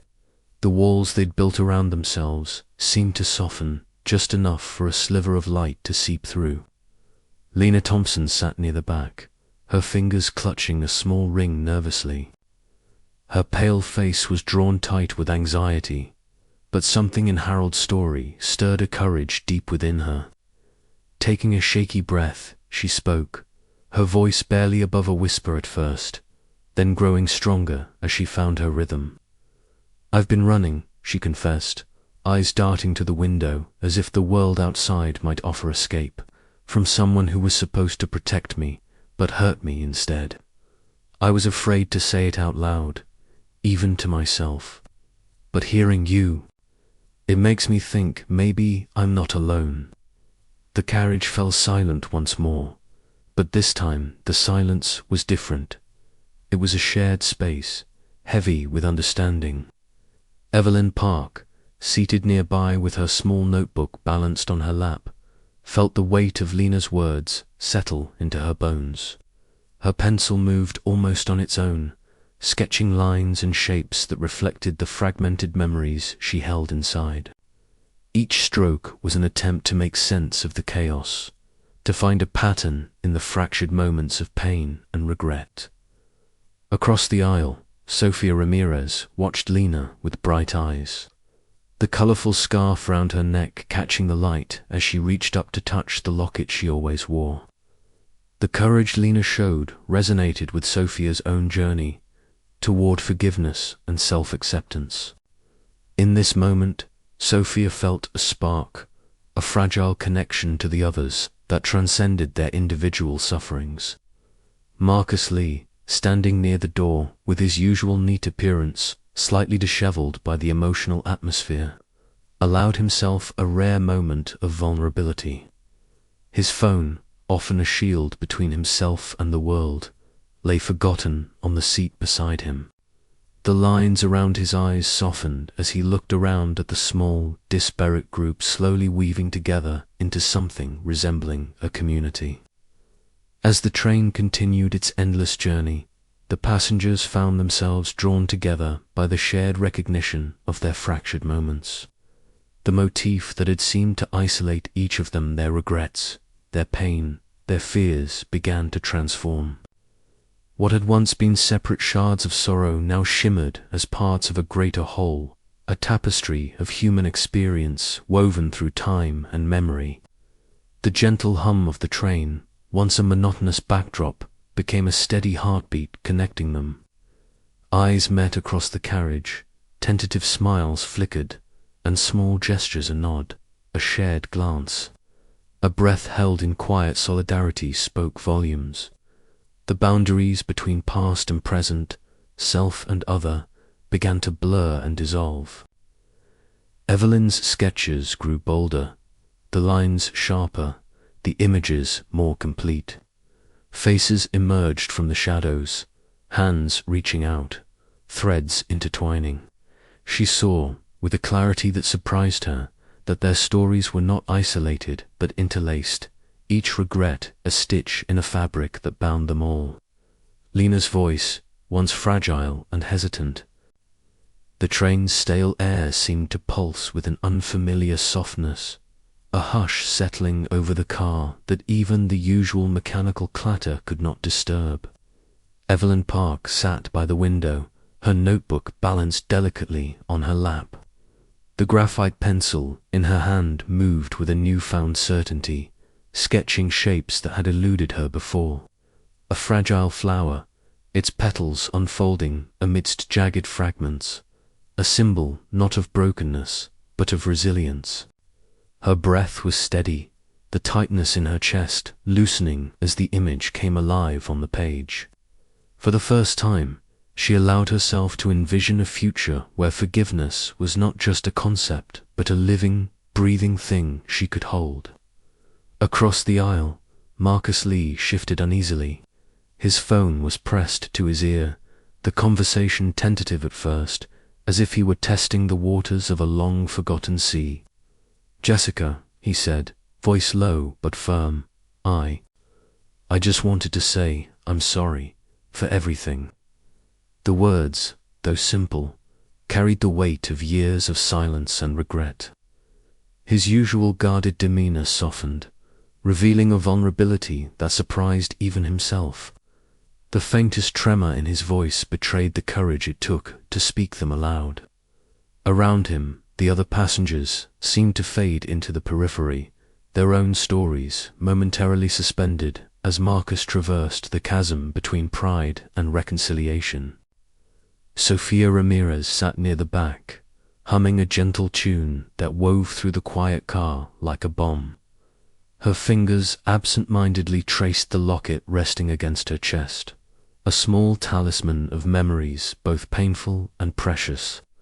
The usual tight line of her mouth softened into a delicate smile, the first genuine one to grace her features in what felt like ages. The self-loathing that once gnawed relentlessly beneath her skin gave way, if only just, to a blossoming self-acceptance. The train itself seemed to respond to these shifts. The relentless rhythm of the wheels against the tracks slowed imperceptibly, the metallic clatter mellowing into a steady heartbeat. Warm, golden light spilled through the windows, casting long, gentle shadows that danced lightly across the passengers' faces. It was as if the very fabric of time and space inside the train was bending toward something new, a fragile hope whispered on the breath of change. Harold Chen, seated quietly near the middle, watched these moments unfold with a serene calm. His eyes, behind thick glasses, reflected a lifetime of wisdom and loss, but also a quiet joy in witnessing the tentative steps toward healing. Lena Thompson, sitting close, drew a slow, steadying breath. The fears that had so tightly gripped her began to loosen, buoyed by the courage emanating from those around her. In this suspended interval, the passengers' fragmented regrets began to align, threads weaving together to form a tapestry of shared experience. Evelyn's sketches captured the essence of this transformation, from shattered memories to moments of clarity. Marcus's phone calls echoed the unspoken need to bridge divides. Sofia's hum became a melody of acceptance. The loop that had held them prisoner started to falter, its invisible grip weakening under the weight of forgiveness and connection. "Maybe," Evelyn whispered to herself, "we're not as alone as we thought." Marcus ended his call, eyes glistening with unshed tears.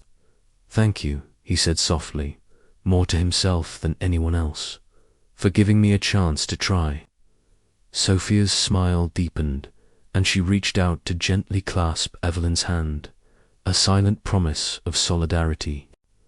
The train rolled onward, but inside, something had shifted irrevocably. The moments of clarity that had dawned were fragile. Yes, but they sparked a light that might just pierce the endless dusk of the loop. As the car hummed with quiet resolve, the question lingered in the air. Could these small acts of forgiveness and acceptance truly unravel the cycle that had bound them? Or was this merely another fractured moment, destined to repeat? Only time or its absence would tell. And so, as the train sped through the shifting shadows of the metaphysical night, the passengers held on to their fragile hope, poised on the cusp of transformation. The interval between regret and redemption stretched before them, infinite and trembling. The journey was far from over. The train hummed steadily along the tracks, its familiar rhythm a constant in the otherwise shifting landscape of the metaphysical loop. Inside the carriage, subtle changes began to pulse beneath the surface of repetition, like the first flickers of dawn breaking through a long, oppressive night.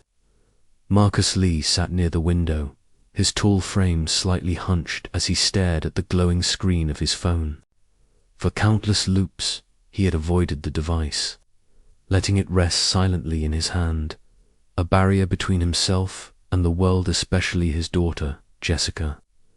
But tonight, something deep within him stirred, a quiet insistence that the walls he had built so carefully might finally crumble. His thumb hovered over Jessica's contact name, the familiar digits etched into his memory, yet so long untouched. The carriage's low murmur faded as he drew a slow, steadying breath. The feeling was a mix of dread and hope, a fragile balancing act on the precipice of change. With deliberate care, he tapped the screen, initiating the call. The first ring seemed to linger forever before a hesitant voice answered. Marcus's heart thudded loudly in his chest, a drumbeat echoing the urgency of years lost. "Jessica," he said softly, his voice rough with vulnerability. I wanted to talk." Across the carriage, Evelyn Park glanced up from her small notebook, the pages filled with delicate sketches of fragmented memories. Her eyes met those of Lena Thompson, who sat clutching her ring with trembling fingers. The two shared a brief, meaningful look, an unspoken acknowledgement of their shared struggles. Evelyn's gaze held a blend of compassion and quiet strength, reaching out like a lifeline in the suffocating repetition.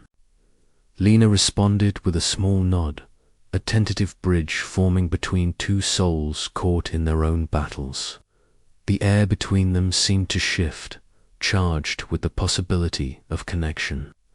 Not far away, Sofia Ramirez sat humming softly, a new melody weaving through the ambient drone of the train. It was unfamiliar, gentle, a stark contrast to the anxious tunes she had hummed in earlier loops. Her fingers brushed the locket around her neck, a talisman of pain and memory, now touched by a flicker of acceptance. A subtle smile played at the corners of her mouth, fragile yet genuine. This small act of self-kindness radiated outward, a quiet rebellion against the guilt and self-punishment that had long held her captive. Harold Chen, seated in his usual corner, unfolded an old letter with care, his eyes tracing the faded ink. The rustle of paper mingled with the rhythmic click of train wheels, grounding the surreal experience in tangible reality. His calm presence was a steadying force, a reminder that even in the strangest circumstances, wisdom and patience could offer solace.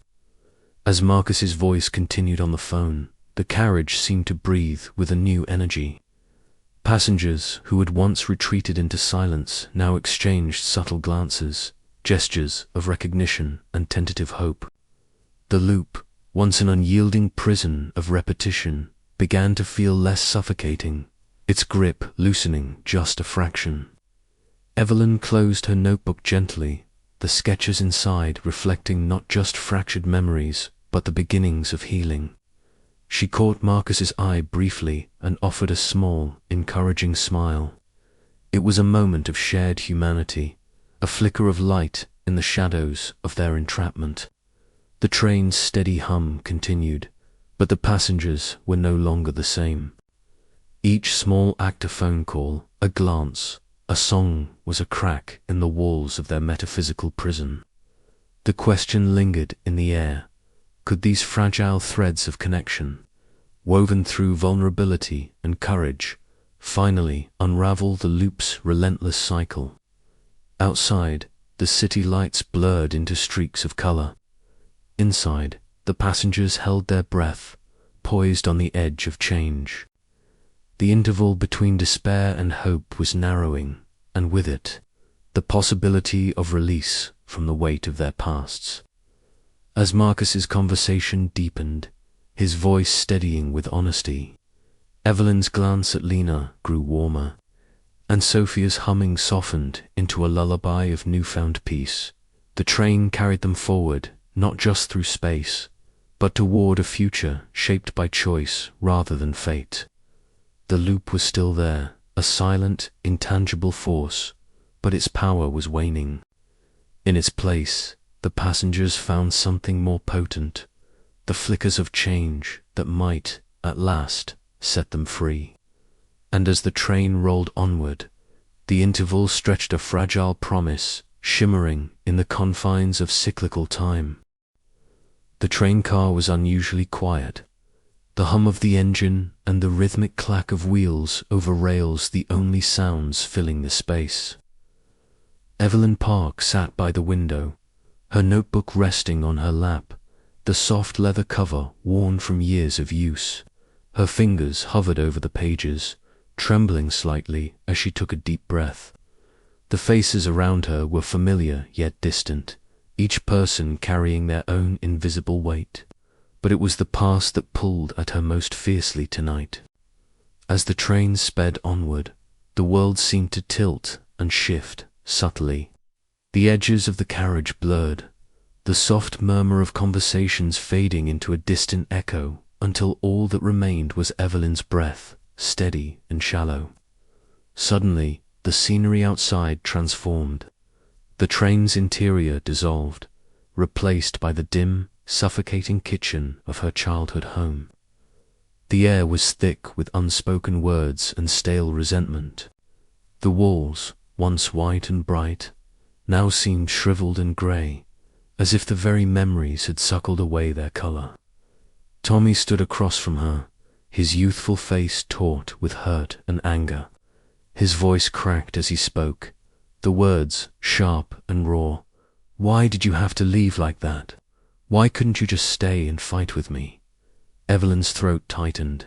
She wanted to explain, to say it wasn't cowardice but fear, but the words lodged in her chest. Instead, tears brimmed unbidden in her eyes. I thought you didn't want me there," she whispered, voice fracturing. "I was wrong." The flashback unraveled further, the argument spiraling into a painful crescendo of blame and regret. The memory played like a fractured film, each frame jagged and incomplete. Yet in this broken recollection, something tender flickered, a shared vulnerability, a mutual yearning for understanding. Simultaneously, elsewhere on the train, Marcus Lee stood near a window, his tall frame silhouetted against the pale grey sky. The reflection in the glass was a man marked by time and battle, his neat suit slightly rumpled. The faint limp, a reminder of his ongoing fight. His thoughts drifted back to a sterile courtroom, where the final papers of his divorce were signed with a heavy finality. He saw Jessica's face, his daughter turning away, eyes glistening with tears she refused to shed. The sterile scent of disinfectant mixed with the cold bitterness of loss. "I should have been there," he muttered to himself, his voice low and uncharacteristically vulnerable. "I should have fought harder." For a moment, the present faded. He was trapped in that frozen second where family shattered and pride became a wall. But then the train's rhythmic pulse pulled him back, a reminder of the relentless cycle pressing him onward. Meanwhile, Sofia Ramirez sat clutching a silver locket, the cool metal pressing against her palm. The train's metallic groans seemed to echo the pounding in her chest. The world around her dissolved, replaced by the torrential downpour of a fateful night. Rain slashed against the windshield, headlights cut through the storm, and the screech of tires screamed a warning that came too late.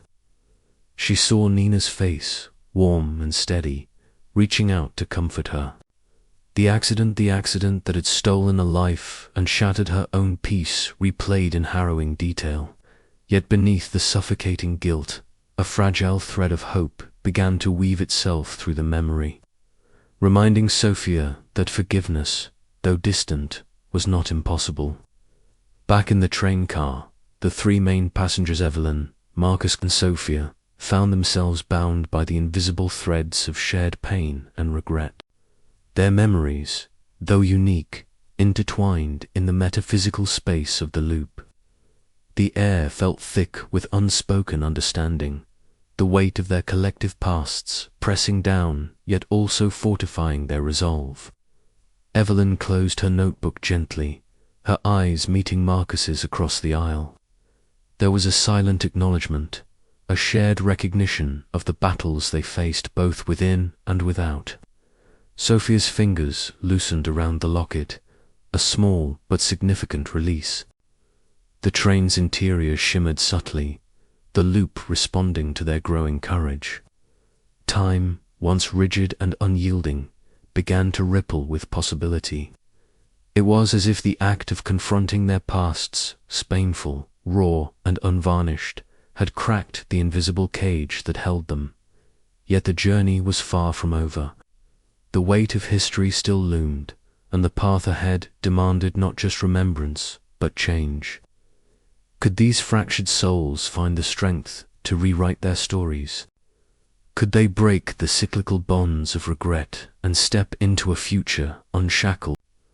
The train car was dimly lit by the dull glow of the overhead lights, a soft hum vibrating through its metal bones as it sped relentlessly along the tracks. Outside, the world blurred into a muted palette of greys and greens, a passing scenery that felt both endlessly familiar and unnervingly distant. Inside, the passengers sat in quiet clusters, the weight of the loop pressing down like an unspoken secret among them. Harold Chen sat near the window, his frail hands unfolding a letter edged with yellowed creases. His glasses caught the light as he adjusted them, clearing his throat softly. "I remember when I wrote this to my son," he began, his voice steady but gentle, carrying the texture of years lived and lessons learned. "It was during a time when I thought I'd lost him for good. But sometimes, distance isn't the end, it's a beginning." The small group around him fell silent, drawn in by the warmth in his tone. Evelyn sat nearby, her notebook resting unopened on her lap, eyes glistening with something like recognition. Marcus leaned forward slightly, the usual guardedness softened by the sincerity in Harold's words. Sofia's fingers absent-mindedly toyed with the locket at her throat, her bright eyes reflecting a fragile hope.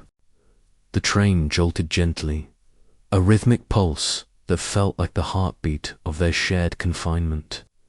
Lena Thompson sat apart, her hands clenched tightly around a worn silver ring, knuckles white beneath pale skin.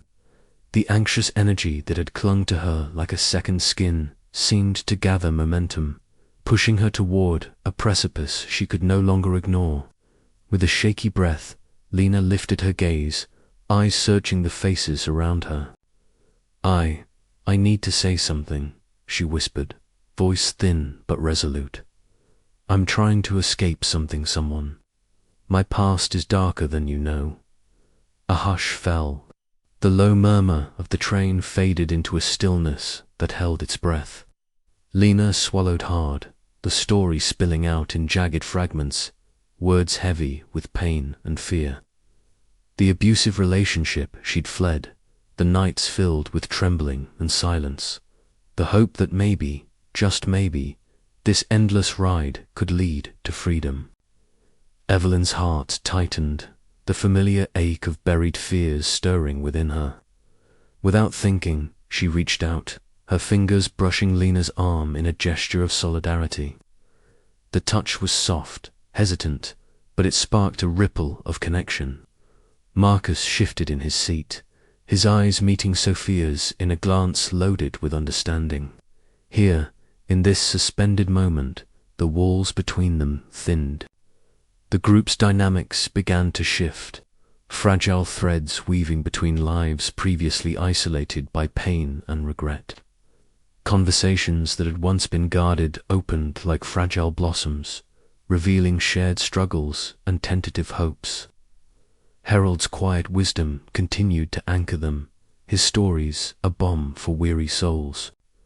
As the train hurtled through the endless loop, the passengers found themselves not just trapped by time, but held together by a fragile alliance of collective strength born from vulnerability. The loop's relentless pressure seemed to soften, as if acknowledging their shared courage, though the future remained uncertain in this moment. There was a glimmer of fragile hope that perhaps, together, they could break free. And as the train carried them forward, the passengers clung to that hope. Fragile yet fiercely alive, a beacon amid the fractured memories and shadows of their pasts. Outside the window, the landscape shifted imperceptibly, a subtle reminder that even in repetition, change was possible. Within the train, a new rhythm took hold, a rhythm of healing, connection, and the delicate forging of fragile alliances. The journey was far from over, but the passengers were no longer alone. The interval between despair and hope had been crossed, and with it, the possibility of redemption lay just within reach. And as the train moved onward, carrying the weight of their collective stories, the question lingered in the air like the fading echo of a whispered promise. Could fragile alliances withstand the relentless grip of the loop and lead them all to genuine healing? The answer, as elusive as the shifting moments themselves, awaited them in the loops. The train's interior was thick with a suffocating stillness that seemed to press against every passenger like an invisible weight. The usual hum of the engine and the steady clack of wheels on rails had become a monotonous drone, a relentless reminder of the endless cycle they were caught in. Marcus Lee sat near the window, his tall, neatly dressed figure hunched forward, hands trembling slightly as he held his phone. The dim light filtered through the glass, casting long shadows that flickered over his face, an expression etched with a mix of fear, stubborn pride, and exhaustion. He stared at the screen, his thumb hovering uncertainly over the call button. For days, he had avoided making the call he knew he needed to make to his daughter, Jessica. The divorce had fractured their relationship beyond repair, and the cancer that gnawed at his body was a cruel reminder of the time slipping away. Yet pride and fear tangled within him, choking his voice before it could even form. Nearby, Evelyn Park stood in the aisle, clutching her small notebook like a lifeline. Her dark hair was pulled back in its usual understated style, but her eyes betrayed the turmoil beneath her calm exterior. The sketches inside that notebook were fragments of memories, painful, fractured moments of a family she had left behind. The last conversation with her brother Tommy haunted her still, a ghost she had fled from for years. Now, the loop forced her to confront the silence she had wrapped herself in. She opened her mouth to speak, to break the heavy quiet, but the words tangled in her throat. Around her, the other passengers sat, their faces masks of quiet suffering. Sofia Ramirez pressed her locket against her chest, the delicate chain cool beneath her trembling fingers. Her curly dark hair fell like a curtain as tears welled in her bright eyes. The guilt over the fatal accident that had shattered her life threatened to swallow her whole. Her humming, her soft comfort in calmer moments had fallen silent, replaced by a hollow, choking stillness. In the corner, Lena Thompson curled into herself, her pale complexion stark against the worn train seat. Her disheveled hair hid much of her face as she buried it in trembling hands. The ring she clutched was a silent testament to the abusive relationship she desperately sought to escape. The flickering fluorescent lights above cast intermittent shadows that danced like spectres over her fragile resolve. Harold Chen, ever the quiet observer, sat a few seats away, his grey hair tousled and glasses perched low on his nose. He read from an old, worn letter, the words faded but the memories vivid. His presence was a calm anchor amid the rising storm of despair that threatened to pull the others under. The loop itself seemed to pulse with growing intensity, an unseen force tightening its grip on the passengers' minds and hearts. The metaphysical weight of their unresolved regrets and fears pressed down, making the air feel thick and hard to breathe. Each repetition of the 90-minute ride deepened the cracks in their resolve, threatening to trap them in an unending cycle of pain. Marcus finally summoned the courage to press the call button, the phone ringing in his hand like a lifeline cast into uncertain waters. Evelyn's voice, when it came, was barely more than a whisper as she shared a fragment of her story with Sofia, who listened with a fragile empathy that flickered like a candle in the dark. Lena's trembling hands unclenched slightly, the first small sign of hope in a sea of despair. But the path ahead was steep and fraught with peril. Each passenger faced the precipice of their own breaking point, caught between surrender and the slim possibility of liberation. The train hurtled forward, its rhythmic clatter a relentless countdown to a moment none dared yet to face. As the carriage dimmed into silence once more, a question lingered in the stale air. Could they find the strength to confront their deepest fears before the loop consumed them completely? Or were they doomed to wander these rails forever, prisoners of their own regrets? The answer hung just beyond reach. A fragile thread woven into the fabric of their shared journey, a thread they would have to grasp if they ever hoped to break free. The train's lights flickered again, shadows stretching long and dark, as the interval between despair and hope narrowed to a trembling edge. And somewhere, deep within that fragile space, the first seed of change began to take root. The train rattled softly over the tracks, its hum a familiar but oddly soothing presence in the otherwise still carriage. Marcus Lee sat beside Evelyn Park, the dim overhead light casting gentle shadows over their faces. He shifted slightly, the slight limp in his leg a constant reminder of his mortal fragility. His usual guarded expression softened as he glanced at Evelyn, her dark hair pulled back neatly, sketchbook resting quietly on her lap. "I never thought I'd say this," Marcus began, his voice low, laden with uncharacteristic vulnerability, "but I'm scared. Not just of the illness, but of what I've lost. The distance from my daughter, Jessica. The years that feel like they're slipping away too fast." Evelyn looked up from her notebook, her eyes meeting his with quiet empathy. "It's hard," she murmured, feeling like time is running out and the things that matter are still out of reach. He nodded slowly. "I've always tried to be strong, to keep my pride intact. But here, in this endless ride, I realize how much I've been shutting myself off." Their conversation was a fragile bridge across the chasm of their regrets, each word peeling away layers of defense.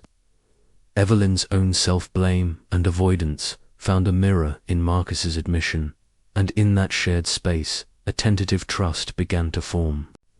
Across the aisle, Sofia Ramirez watched the scene quietly, her curly dark hair tumbling slightly over her eyes. She noticed Lena Thompson, the young woman clutching her ring tightly, her disheveled hair a stark contrast to the vibrant scarves Sofia often wore.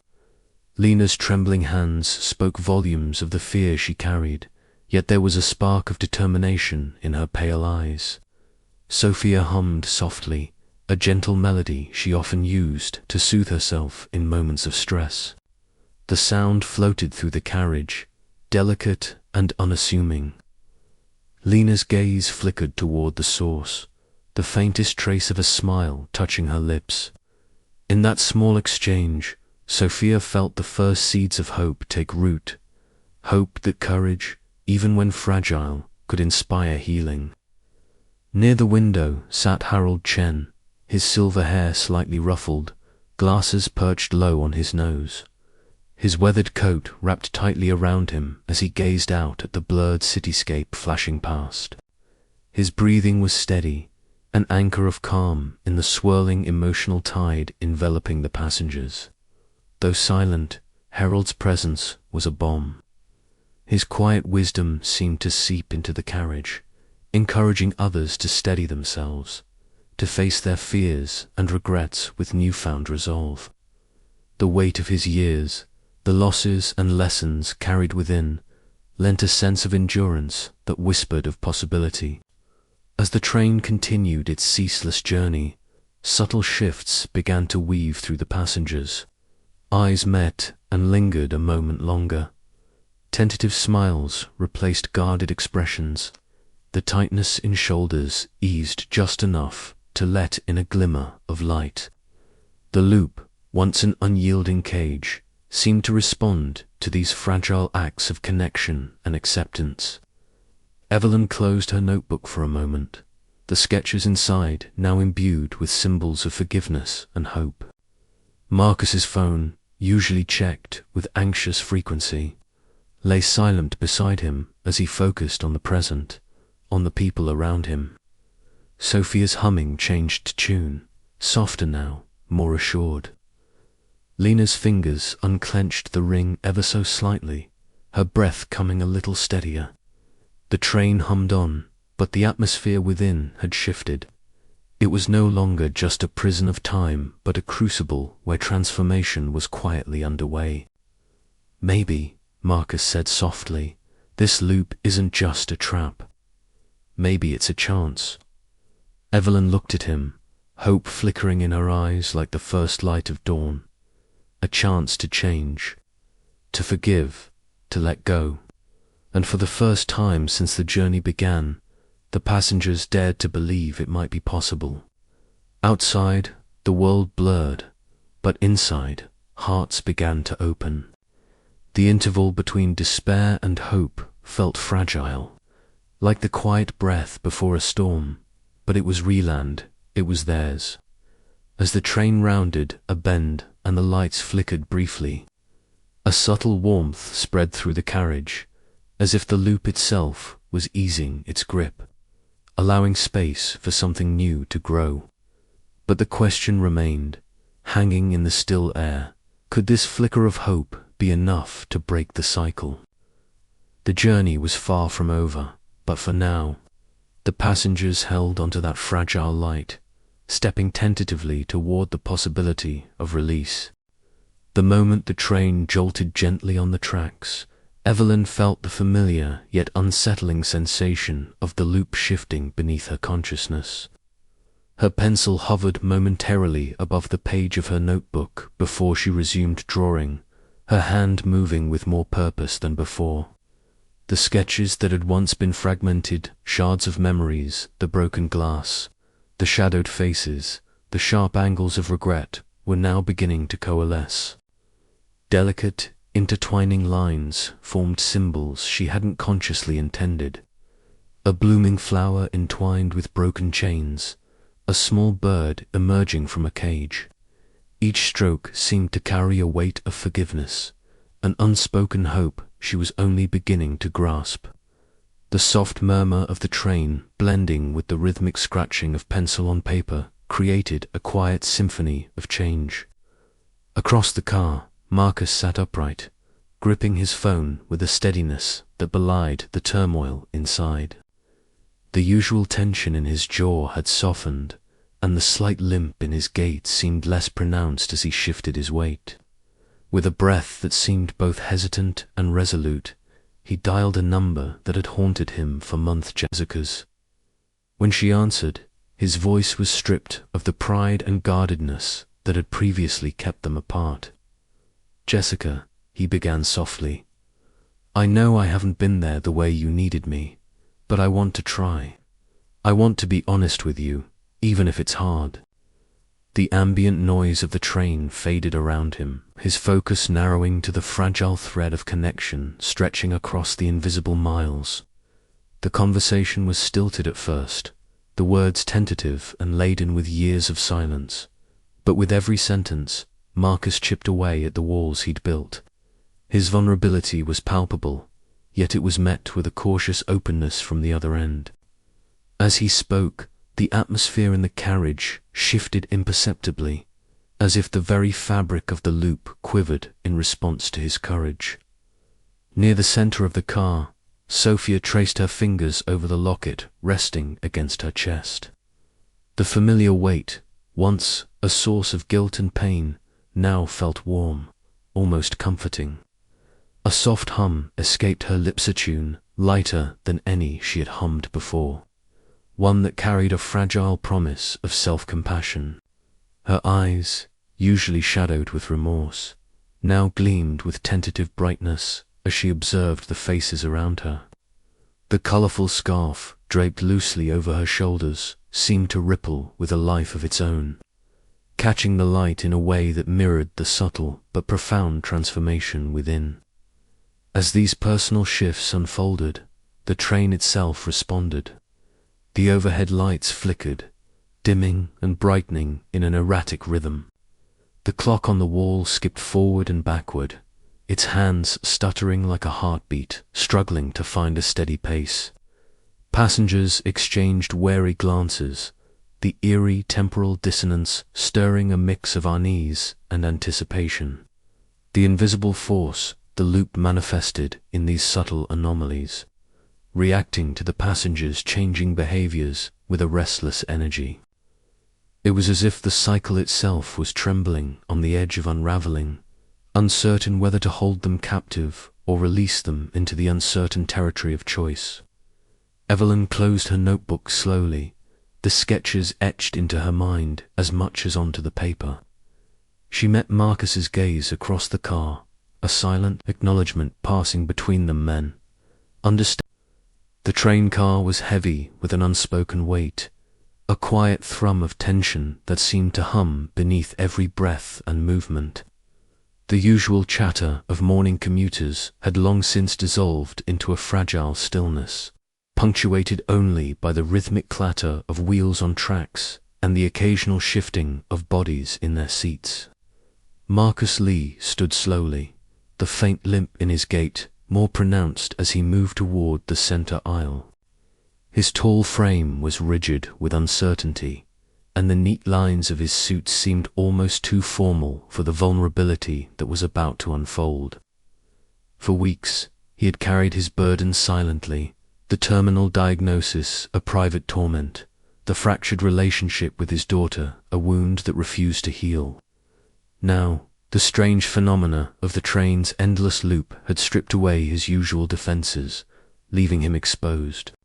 Taking a breath that trembled with unspoken fears, Marcus began to speak. His voice was low at first, almost hesitant, but gradually gained strength as he confessed the dread that shadowed every moment of his life. "I've spent so long hiding behind pride," he admitted, eyes flickering to the faces around him. "Afraid to ask for forgiveness, afraid to admit I might not have much time left. My daughter, Jessica. I've pushed her away, and I don't know if I'll ever get the chance to make things right." A silence followed, thick and profound, as the passengers absorbed his words. Evelyn Park, seated nearby, felt the familiar tightening in her chest, a mix of empathy and the sharp sting of her own unresolved guilt. She clutched her small, worn notebook, the pages filled with sketches that captured fragments of her fractured memories. The courage in Marcus's confession stirred something within her, a tentative hope that maybe, just maybe, they could all find a way forward. Taking a tentative breath, Evelyn spoke softly, her voice barely above a whisper. "I left my brother Tommy behind. Years ago, I was too afraid to face what we'd become, and now I carry the weight of that choice every day." Her admission hung in the air, fragile yet powerful. From across the aisle, Sofia Ramirez shifted closer, her bright eyes glistening with unshed tears. The colorful scarves draped around her neck seemed to brighten in the dim light, a stark contrast to the heaviness of the moment. Gently, Sofia placed her hand on Evelyn's arm, a silent gesture of connection that spoke volumes. "We all carry things we wish we could undo," Sofia said quietly, her voice steady despite the tremor beneath it. "I still blame myself for the accident, for the life I changed forever. But maybe it's time to stop punishing myself." The circle of shared confessions grew as Lena Thompson, pale and trembling, found the courage to speak. Her disheveled hair fell loosely around her face, eyes darting nervously as she clutched a ring tightly in her hand. "I've been running from fear, from pain," she said, voice cracking but gaining strength with each word. "Leaving my past behind feels impossible, but I don't want to be trapped anymore." Harold Chen, the elderly passenger whose calm presence had been a quiet anchor throughout the endless loops, nodded gently.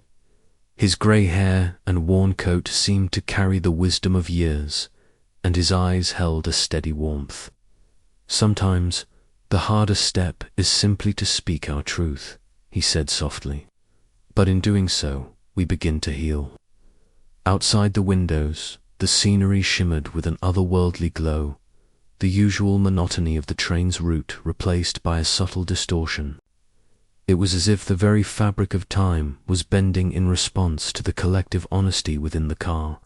The loop, the invisible force that had trapped them, all seemed to loosen its grip, giving way to a flicker of something new, hope. The passengers, once islands of solitude and regret, now found themselves connected by a delicate thread of shared experience. The emotional barriers that had kept them isolated began to crumble, replaced by a fragile but growing understanding. Marcus's leadership, once marked by pragmatism and guarded control, evolved into something more profound emotional honesty that invited others to do the same. Evelyn and Sofia exchanged a glance, a silent acknowledgement of the strength they had found in each other's company. Lena's trembling eased slightly as she allowed herself to imagine a future beyond fear. Harold's steady gaze seemed to promise that the path ahead, while uncertain, was not one they would walk alone. As the train continued its journey through the looping corridors of time, the passengers sat together in a newfound solidarity. The oppressive repetition that had defined their existence began to waver, replaced by a fragile lightness that hinted at release. Yet beneath the hope, a question lingered, one that would shape their next steps. Could this moment of shared confession truly break the cycle, or was it merely the first step in a deeper, more challenging struggle? The train hummed quietly, the rhythmic clatter of the tracks a steady heartbeat beneath the fragile peace. Outside, the world remained caught between past and future. The train hummed steadily, a familiar drone that had become both a comfort and a curse over the countless repetitions. But on this cycle, something was different. The stale, cyclical air seemed charged with possibility. The passengers no longer merely drifting through their repeated motions, but pushing against the boundaries of the invisible cage that held them. Evelyn sat quietly near the window, her notebook resting on her lap. Her fingers traced the outline of a new sketch she had begun, delicate lines forming the tentative image of two hands reaching toward one another. She glanced around the carriage, her eyes settling on Lena, who sat hunched in the adjacent seat, fingers clenched tightly around a ring. The pale light cast shadows across Lena's face, revealing the flicker of fear behind her anxious eyes. Taking a breath, Evelyn closed her notebook and shifted closer. "Lena," she said softly, voice tentative but steady. "I know this loop feels like a prison, but maybe we don't have to be alone in it." Lena looked up, startled, her eyes wide and vulnerable. The train's gentle sway seemed to slow, the usual rattle fading into the background as the two women shared a fragile moment. Slowly, hesitantly, Lena extended her hand. Evelyn took it, warmth spreading from the contact, a bridge forming between two fractured souls. Meanwhile, Marcus sat with his phone pressed to his ear, the familiar nervous energy tightening round his chest. The screen displayed Jessica's name, a beacon of hope and regret intertwined. The first few rings echoed through the car, blending with the murmur of distant conversations and the rhythmic clatter of wheels against rails. "Jessica," he began, voiced rough but sincere. I wanted to talk, not just say goodbye this time." The pause was thick with years of silence and unspoken pain. But as the conversation unfolded, Marcus found himself peeling back layers of pride and fear, revealing the vulnerability that had long eluded him. Each word was a step toward healing, a deliberate fracture in the cycle of avoidance that had defined his relationship with his daughter. Across the aisle, Sofia sat wrapped in her vibrant scarf, eyes fixed on the passing city lights streaking by like fleeting memories. The locket around her neck caught the soft glow of the carriage lights, and she brushed her fingers over it gently. For so long, guilt had been a heavy cloak, dragging her down into spirals of self-reproach. But tonight, in this suspended moment between cycles, she chose a different path. Compassion, forgiveness, the courage to embrace herself with kindness rather than condemnation. The train itself seemed to respond. The usual mechanical clatter softened, replaced by occasional silences that felt less like emptiness and more like breathing spaces, pauses, pregnant with potential. Evelyn's notebook revealed new symbols, sketches that intertwined broken chains and open doors. Visual metaphors for the unraveling web of the loop. Passengers exchanged glances that held new meaning, recognition, solidarity, tentative hope. The patterns that had once bound them so tightly began to fray, the invisible force that held their time captive weakening under the weight of their shared courage.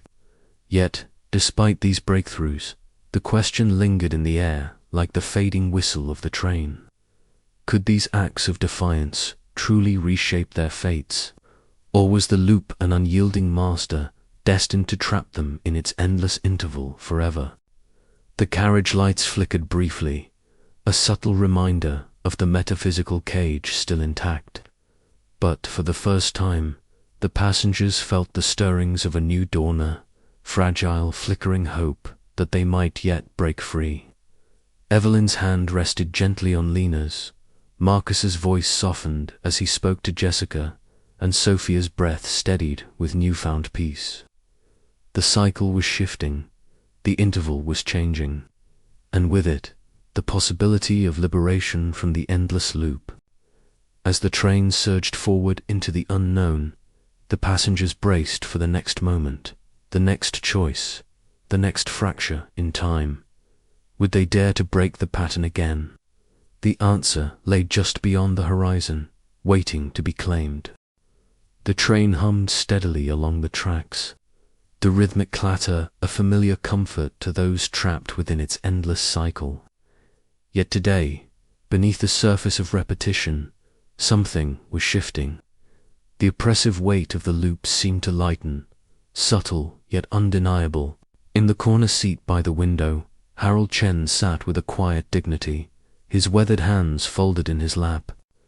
The dull afternoon light filtered through the glass, casting a warm glow that softened the lines of worry on his face. His phone vibrated, softly, small, unexpected sound that momentarily startled him. With a careful hand, he retrieved the device and opened the message. It was from his son, a simple text filled with hope and tentative words of reconciliation. Harold's eyes misted, and a gentle smile curved his lips, the first genuine expression of joy in many loops. Around him, the other passengers sensed the subtle change, though none spoke it aloud. Lena Thompson sat nearby, her fingers tightening around the cool metal of a ring she habitually clutched. Her pale face was tense, eyes darting nervously, yet today a faint light flickered within them. She had spent countless loops trapped in fear, the shadows of her past abuse looming large.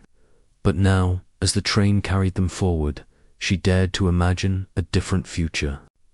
Slowly, she straightened her posture, drawing a deep breath as if inhaling courage itself. Outside the window, the world blurred by, but inside Lena's mind, a new horizon was forming, one not defined by fear, but by hope. Across the aisle, Evelyn Park sat with her notebook balanced on her knees. Her delicate fingers moved with newfound grace, tracing lines that spoke of peace rather than pain. The jagged edges of her memories, once sharp and tormenting, softened into a serene landscape of acceptance. Her breath was steady, her heart lighter, as if the act of drawing was a balm to the wounds she had long carried in silence. The sketches captured more than just images. They were the embodiment of her emotional release, a tangible sign of the healing beginning within. The train's interior felt different, warmer, infused with a golden light that seemed to envelop the passengers in a quiet embrace. Eyes met for fleeting moments, sharing unspoken understanding and fragile smiles that bridged the invisible gaps between them. The atmosphere was charged not with tension, but with a delicate sense of collective awakening. The loop, once an impenetrable prison of time and regret, was showing signs of vulnerability. Harold's hopeful message acted as a beacon, illuminating the possibility of change. Inspired by his quiet strength, Lena's courage blossomed, and Evelyn's peace radiated outward, touching the hearts of those around her. It was a symphony of small victories, each note resonating within the metaphysical space that bound them. As minutes stretched into hours, the passengers found themselves caught in moments that were no longer mere repetition. Instead, they lived fragments of genuine transformation. Conversations sparked with tentative openness. Gestures of kindness replaced suspicion and withdrawal. The train, once a vessel of despair, began to feel like a crucible where pain was melted down and reshaped into hope. Yet, even as these glimmers of release shimmered, the question lingered in the air: could these fragile breakthroughs truly unravel the loop's relentless grasp? The passengers wondered if their emotional strides were enough to break the cycle, or if the metaphysical force would tighten its hold once more, demanding further sacrifice and courage. For Evelyn, the peace she felt was both a reward and a challenge, called to face the final barriers within herself and embrace forgiveness fully. For Lena, the burgeoning hope was a spark that could ignite a new life beyond the shadows. For Harold, the message from his son was a promise of renewal and the mending of a fractured bond. Together, these moments formed a mosaic of resilience and quiet triumph. The train rolled onward, carrying its passengers not just through space, but toward the possibility of liberation. The interval was no longer just a trap, it was a threshold, and beyond it, the fragile light of freedom glimmered, waiting to be grasped. As the chapter closes, the hum of the train is punctuated by the soft murmur of healing voices and the steady beat of hearts, ready to move forward. The journey continues, but for the first time, the path ahead feels less like a circle and more like a beginning. The train car was thick with an unspoken tension as the passengers settled into a rhythm that felt both familiar and charged with possibility. Evelyn Park sat near the window, the gentle clatter of the tracks beneath them a steady companion to the storm within her. Her fingers, delicate and precise, traced the edges of her small notebook, the pages filled with sketches that held fragments of a past she had long avoided. Today, though, something was different. The lines seemed to breathe, the images of Tommy, her estranged brother, more vivid and insistent than ever before. A soft sigh escaped her lips as she opened to a fresh page, the graphite pencil poised but hesitant. The afternoon light filtered through the window, casting a muted glow that softened the hard edges of her memories. She remembered the last conversation with Tommy, sharp words, colder silences, the abrupt severing of ties that had left a hollow ache in her chest. But now, as the train carried them through time's strange loop, Evelyn felt the weight of guilt begin to dissolve. Whispering a quiet forgiveness, she sketched a simple image, two hands reaching across a divide, finally touching. Across the car, Marcus Lee stood near the rear door, his tall frame silhouetted against the fading light. The familiar electronic glow of his phone had long since dimmed, forgotten in the face of something far more profound. He drew a slow breath, the steady rhythm of the train matching the beat of his heart as he faced the truth he had so long denied. Cancer gnawed at his body, a relentless reminder of mortality. But here, in this suspended moment, Marcus embraced the inevitability of his fate with a calm dignity that surprised even himself. His thoughts drifted to Jessica, his daughter, a fractured bond strained by years of silence and bitterness. The phone calls that once felt like a battleground now seemed like fragile bridges waiting to be crossed. With a soft resolve, Marcus allowed the walls of pride and repression to crumble, opening himself to the possibility of reconciliation. The train's hum became a lullaby of acceptance, carrying him gently toward an unknown but hopeful future. Nearby, Sofia Ramirez sat with her eyes closed, the cool metal of her locket pressed against her palm. The memories surged unbidden, a fatal accident, a friend lost, a heart burdened with guilt. Yet in the stillness, Sofia found a fragile strength. The tight grip of self-punishment loosened, replaced by a burgeoning self-compassion that flickered like a candle in the dark. A small smile played at the corners of her lips, a quiet testament to the healing unfolding within. The atmosphere in the car shifted as the passengers gravitated toward a shared center, a collective space where vulnerability was met with understanding rather than judgment. Harold, Chen's voice, calm and steady, rose above the murmurs. He spoke of loss and renewal, of letters written and never sent, of the fragile threads that bind us all. Lena Thompson, clutching the ring that had been both a shield and a shackle, listened intently, her eyes bright with unshed tears and dawning courage. The train seemed to pulse with a new energy, the invisible force of the loop reacting to this fragile tapestry of acceptance and confession.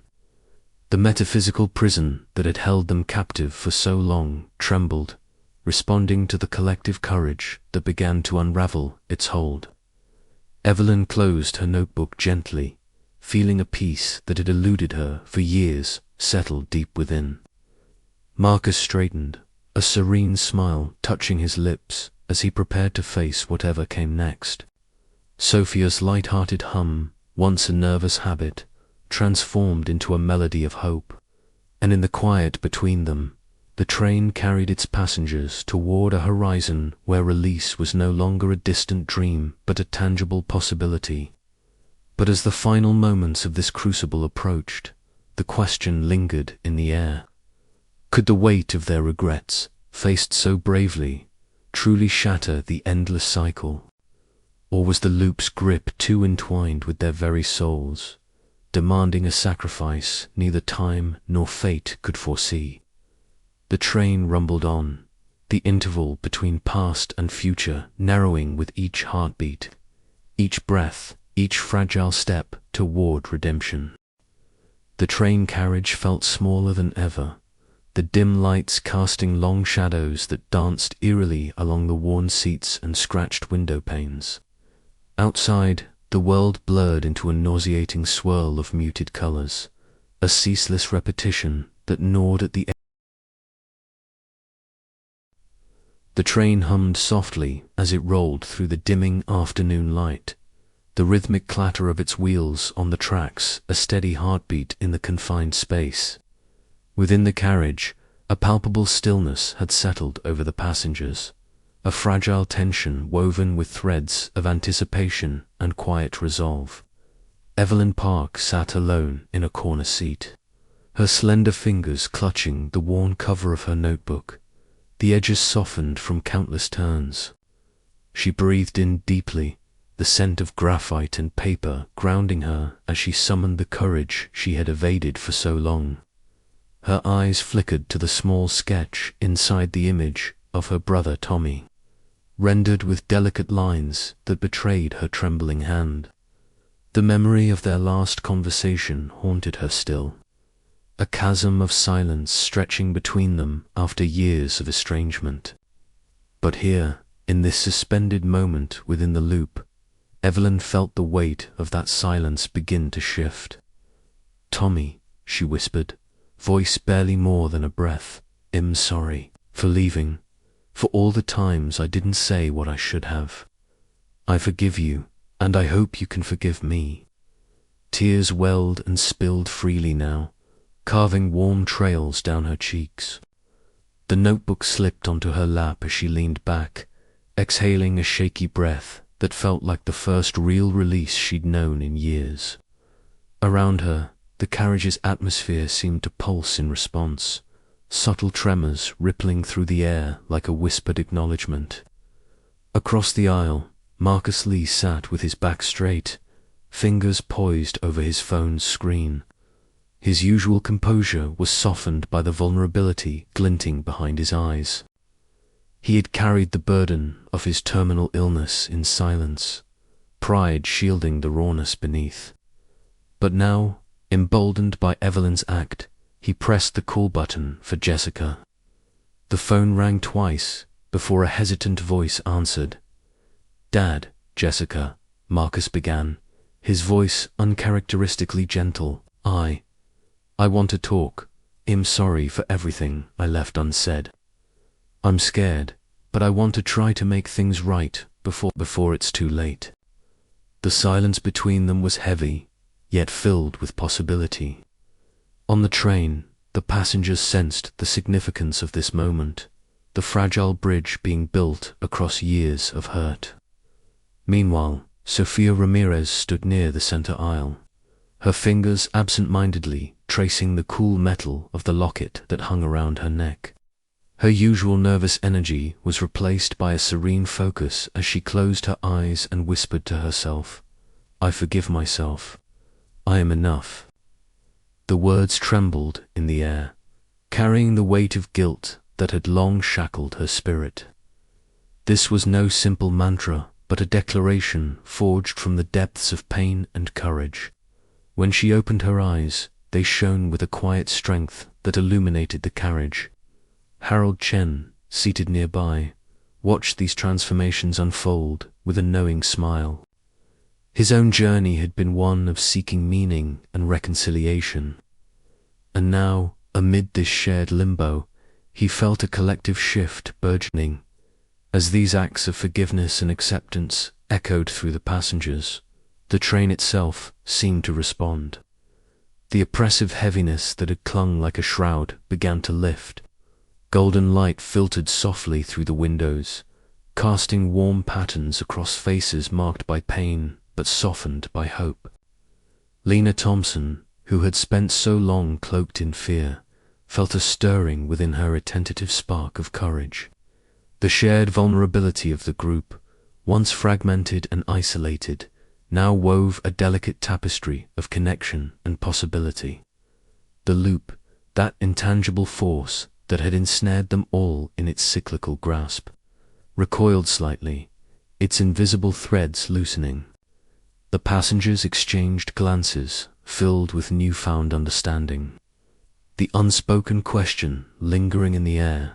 Was this the turning point, the moment when fate's cruel cycle? The train car hummed with a quiet energy that was both familiar and new, as if the very air had shifted its weight, lightening from the oppressive tension that had gripped it for so long. Evelyn sat by the window, her delicate fingers tracing the edges of her open notebook, where her sketches had begun as jagged shards, fragmented memories splintered by pain and regret, but now they flowed like seamless reflections of a past once broken. She carefully shaded the image of Tommy, her brother, not as the distant figure she had left behind, but as a smiling boy, vibrant and unburdened. The fractured edges had softened, the cracks filling with light and warmth, as if the act of drawing was stitching together the torn fabric of her memory. Nearby, Marcus stood with a quiet dignity, the slight limp in his step softened by the steadiness in his voice. His phone was pressed gently against his ear, the low murmur of his words blending into the subtle rhythm of the train's wheels on the tracks. "Jessica," he said, his tone steady yet tender, "I know I haven't been the father you needed, but I want you to know I'm trying. I'm here, and I'm listening." The usual static of the train seemed to fade, replaced by a soft, hopeful quiet that wrapped around the car like a protective cloak. Passengers nearby glanced up, their eyes reflecting the vulnerability and courage in Marcus's voice. It was a moment of raw honesty, a crack in the armor that had kept so many hearts locked away. Sofia sat in her usual spot, fingers gently caressing the locket that hung round her neck. The small pendant felt warm against her skin, a tangible reminder of the past she had wrestled with so fiercely. She hummed softly, a tune that was calm and steady, carrying the gentle strength she had found within herself. Memories of Nina's comforting presence surfaced not as painful reminders, but as beacons of support and love. The flashbacks blended harmoniously with the light filtering through the train windows, casting a golden glow that seemed to cradle her soul. At the far end of the car, Harold and Lena sat side by side, an unlikely pair bound by the quiet threads of shared hope. Harold's voice was low and measured as he read aloud from an old, yellowed letter, the words weaving a tapestry of forgiveness, courage, and new beginnings. Lena's pale face softened as she listened, the tension in her fingers loosening around the ring she had clutched so tightly since the journey began. The car was enveloped in a comforting hush, a sacred space where pain could be named and transformed. The passengers' stories, once fractured and isolated, now intertwined like the weaving of delicate threads into a resilient fabric. Each memory reclaimed was a victory over the isolation of regret. Each shared confession a step toward collective healing. Evelyn's sketches no longer captured broken reflections, but portraits of acceptance. Marcus's calls bore the seeds of reconciliation. Sofia's hum was a song of self-forgiveness. Harold's readings sparked courage in Lena's heart. The loop, the invisible force that had once held them captive in endless repetition, began to waver. Its metaphysical grip loosened as the passengers embraced their pasts, not as prisons, but as gateways to understanding and release. Time itself seemed to breathe differently, no longer a prison, but a passage toward renewal. Evelyn closed her notebook gently, a soft smile touching her lips. The pain had not vanished, but it had transformed, no longer a weight to carry alone, but a shared burden lightened by connection. Marcus ended his call, eyes meeting Evelyn's with a newfound openness that spoke. The train car hummed with a subtle energy, the kind that was neither loud nor overt, but felt deeply in the quietest moments between conversations. Harold Chen sat by the window, the soft, late afternoon light painting his silver hair with hints of gold. His hands, weathered yet steady, held a letter worn at the edges and yellowed with time. As the train rattled softly over the tracks, his voice rose gently, threading through the car like a bomb. "When I was a boy," Harold began, his eyes distant yet vivid, "my father wrote me letters when he was away for work. Each one carried a piece of his hope for me, even when life was hard. I kept them all, and every now and then I read those words again to remind myself of the strength in small acts of love." Passengers nearby leaned in, drawn not just by the story, but by the warmth in Harold's tone. Evelyn, seated opposite, watched him with a quiet reverence. She fingered the corner of her notebook, where a new sketch was beginning to take shape, lines and shadows coalescing into a subtle tapestry. The faces of the passengers, their overlapping regrets and hopes, were beginning to merge in her mind. Lena Thompson sat a few seats away, her pale complexion a stark contrast to the vibrant scarves Sofia wore as she hummed softly, a tentative melody that seemed to ripple through the shared space. Lena's hand was clenched around a small ring, the metal cool and familiar, but heavy with the weight of her past. Her eyes flickered nervously around the car, catching Evelyn's gaze briefly before she spoke, her voice barely above a whisper. "I don't know if I can ever really leave it all behind," Lena admitted, her voice trembling, "but maybe there's a way." The words hung in the air, fragile and tentative. Evelyn's response was a gentle nod, her empathy a quiet anchor. She reached into her bag and pulled out her notebook, flipping to a new page where she'd begun sketching a bridge, delicate but strong, spanning a chasm. "We all have bridges to cross," Evelyn murmured. "Sometimes it helps to know you're not alone on the journey." Marcus Lee, standing nearby with his slight limp betraying the toll of his illness, approached slowly. His usual guarded demeanor softened as he joined the small circle forming in the train's vestibule. Sofia placed her hand lightly on his arm, a gesture of solidarity that spoke volumes without words. "We've all been caught in our own loops," Marcus said, voice steady but raw with emotion. "Maybe it's time to start breaking them together." The train's rhythmic clatter seemed to pulse in response, the metaphysical force that had held them captive beginning to waver under the weight of their shared courage. Lena's fingers loosened around the ring, her eyes fixed on the darkening window where the last light of day bled into dusk. The future, once a blurred and frightening unknown, shimmered faintly with possibility. Harold's storytelling, Lena's bravery, and the group's tentative connections wove together like threads of a tapestry, each story a stitch that held the fabric of their shared human experience. The passengers were no longer isolated fragments, but a collective whole, their suffering transformed into strength by the simple act of recognition. As the train continued its journey through the twilight, the atmosphere shifted. The oppressive weight of the loop lightened, replaced by a fragile hope that whispered of release and renewal. The passengers settled into a quiet understanding, aware that the threads that tangled their pasts could also be untangled, revealing patterns of connection and compassion. Evelyn closed her notebook gently, the sketches now symbols of forgiveness and unity. Marcus's gaze, once distant and guarded, held a flicker of peace. Sofia hummed a softer, steadier tune, her eyes shining with newfound acceptance. And Lena, the once vulnerable woman, clutching her ring, sat with a straightened spine, ready to face the unknown beyond the train's confines. The interval of time they had been trapped in was shifting, and with it, the promise that no one would have to face their regrets alone anymore.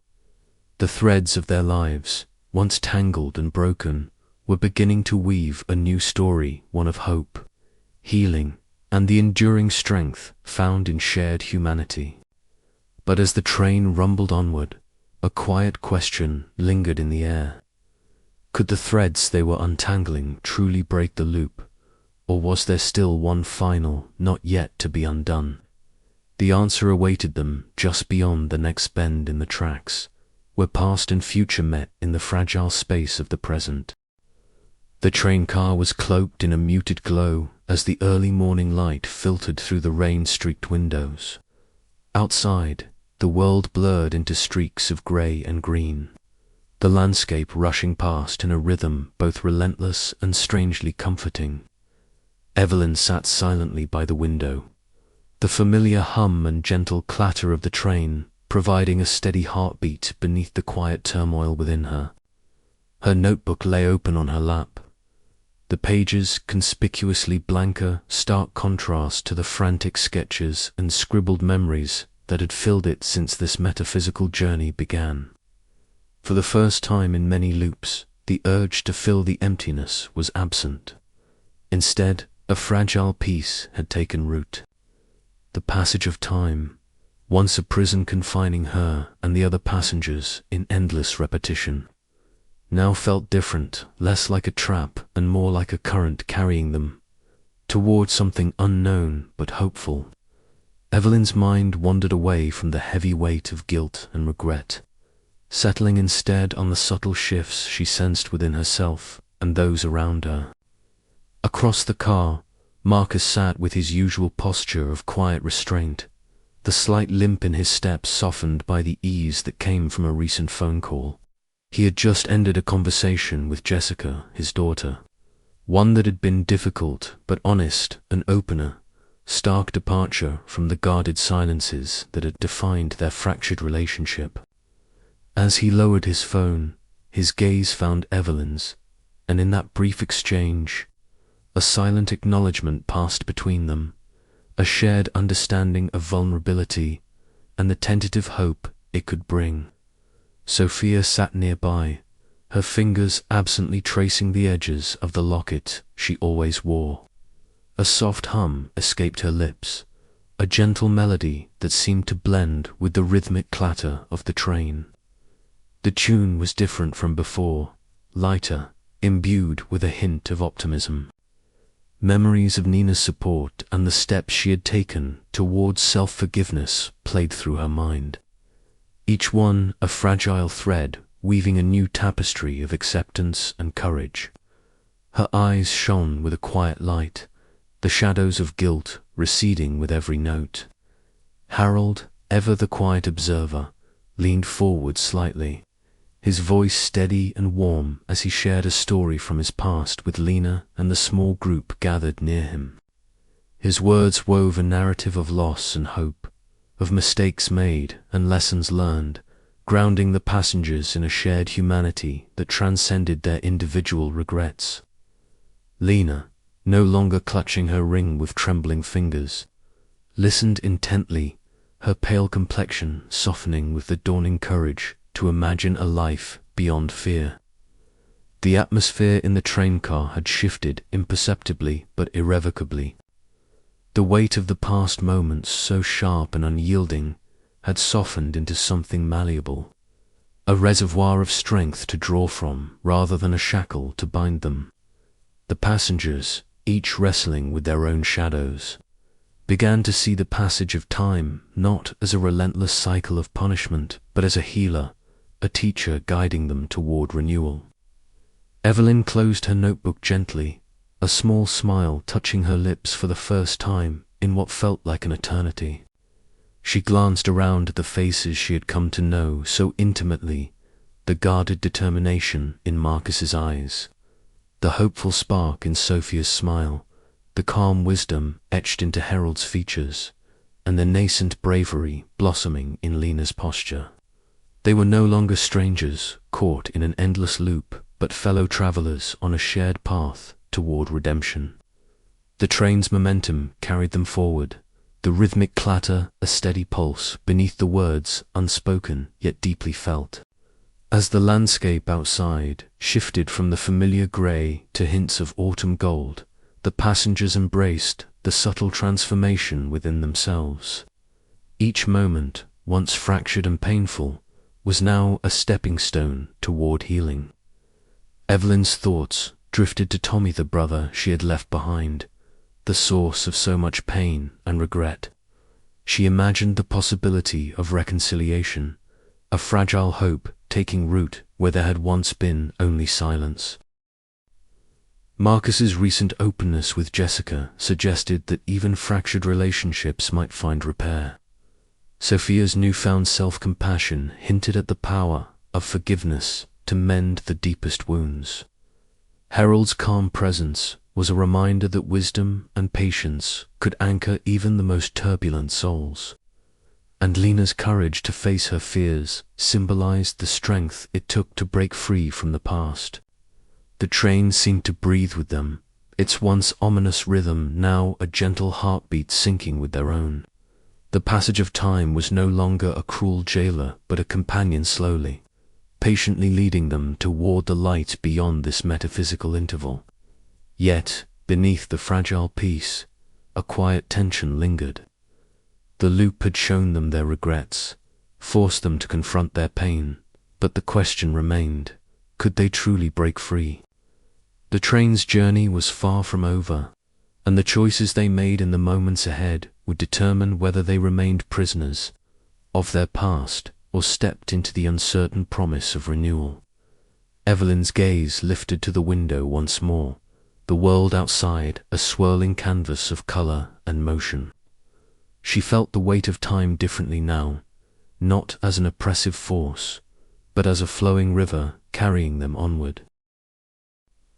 With a deep breath, she closed her eyes and whispered a silent vow to embrace the passage of time, to let it heal rather than hurt, and to find strength in the moments that had once broken her. The train moved steadily forward, carrying its passengers through the interval between past and future, pain and hope, despair and renewal. And as the rhythmic clatter of wheels on tracks filled the air inside the train car felt lighter somehow, as if the very atmosphere had shifted and softened after the long struggle of countless repetitions. Evelyn sat quietly, her fingers tracing the edges of her worn notebook. The pages, once a chaotic collage of fragmented memories and jagged sketches, now lay still and somehow whole. She closed the book gently, her breath slowing, eyes half-lidded as the sun filtered through the window, scattering warm, golden light across her hands.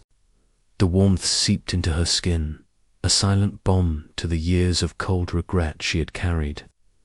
Around her, the other passengers moved with a newfound softness.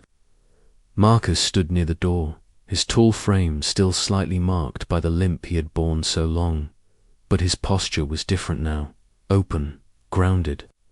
With a steady hand, he held his phone and spoke in a voice so calm and clear it startled even himself. "Jessica," he began, "I've spent too long holding on to pride and silence. I want you to know I'm sorry. Not just for the past, but for the pain I caused by not being there. I want to make things right." His words, carried through the small speaker, echoed into a space that felt less like the confines of the train and more like a bridge to hope.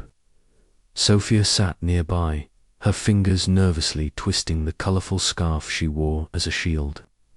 But today was different. No longer did she hum anxiously to herself. Instead, a quiet smile played on her lips as she touched the locket resting gently against her chest.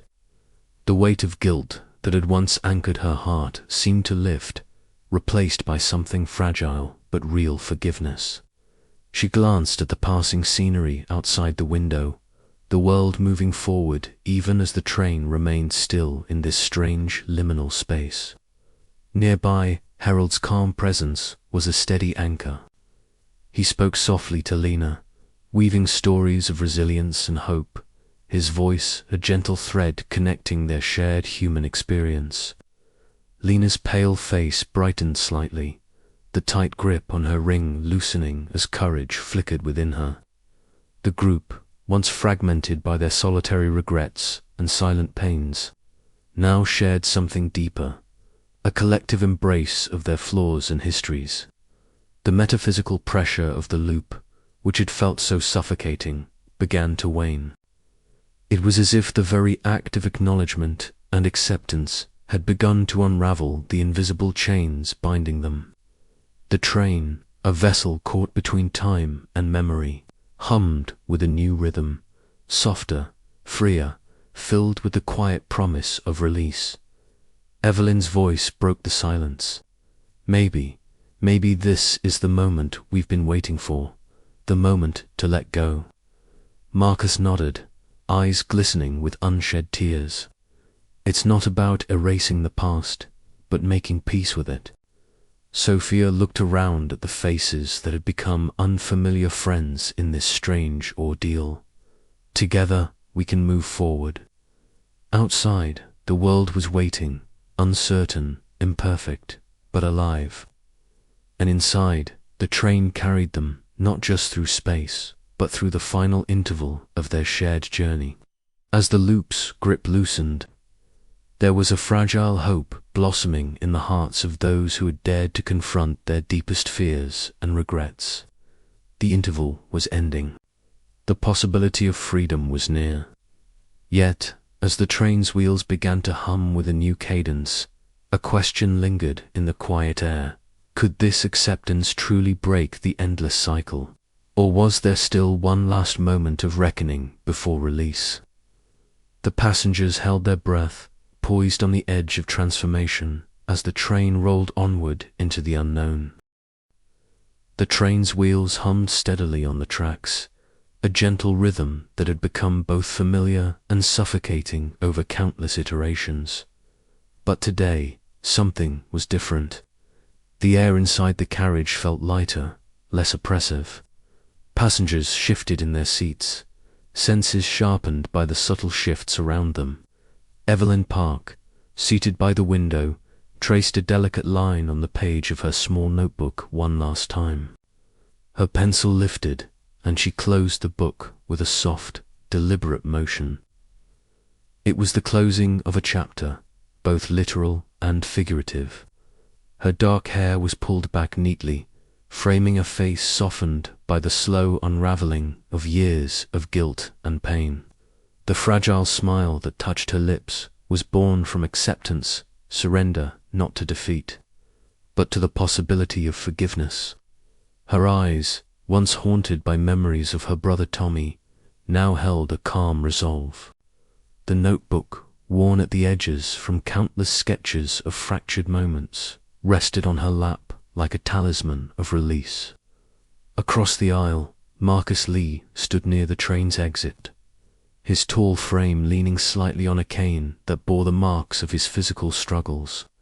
The limp that had once seemed a burden now felt less like a limitation and more like a testament to his resilience. His usual guarded demeanor softened as he pulled out his phone. The screen illuminated his face in the dim carriage lighting, revealing a man caught between fear and hope. He tapped the icon for a call, fingers trembling ever so slightly. The phone rang, a sound that echoed differently than before, less like a signal of isolation, more like a bridge reaching out to a distant shore. Marcus's eyes glistened as he thought of Jessica, his estranged daughter. Each ring was a heartbeat, a chance to rebuild what had been broken. When the call connected, his voice was steady but filled with unspoken emotion. "Jessica, it's me." The moments stretched between them, fragile yet powerful. Nearby, Sofia Ramirez sat quietly, a soft hum emanating from her lips. The locket she touched around her neck gleamed faintly in the afternoon light filtering through the window.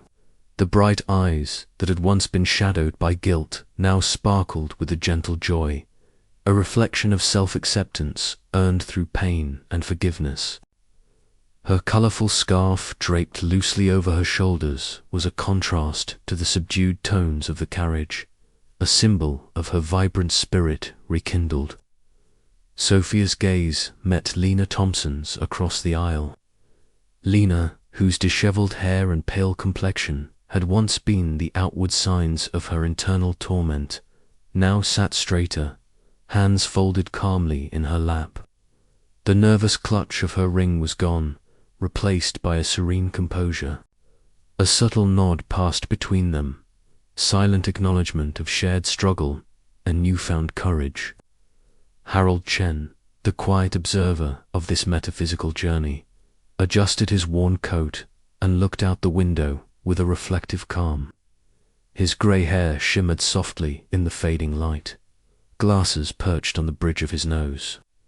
He had spent the ride reading letters from his son, finding threads of meaning and hope woven through words long neglected.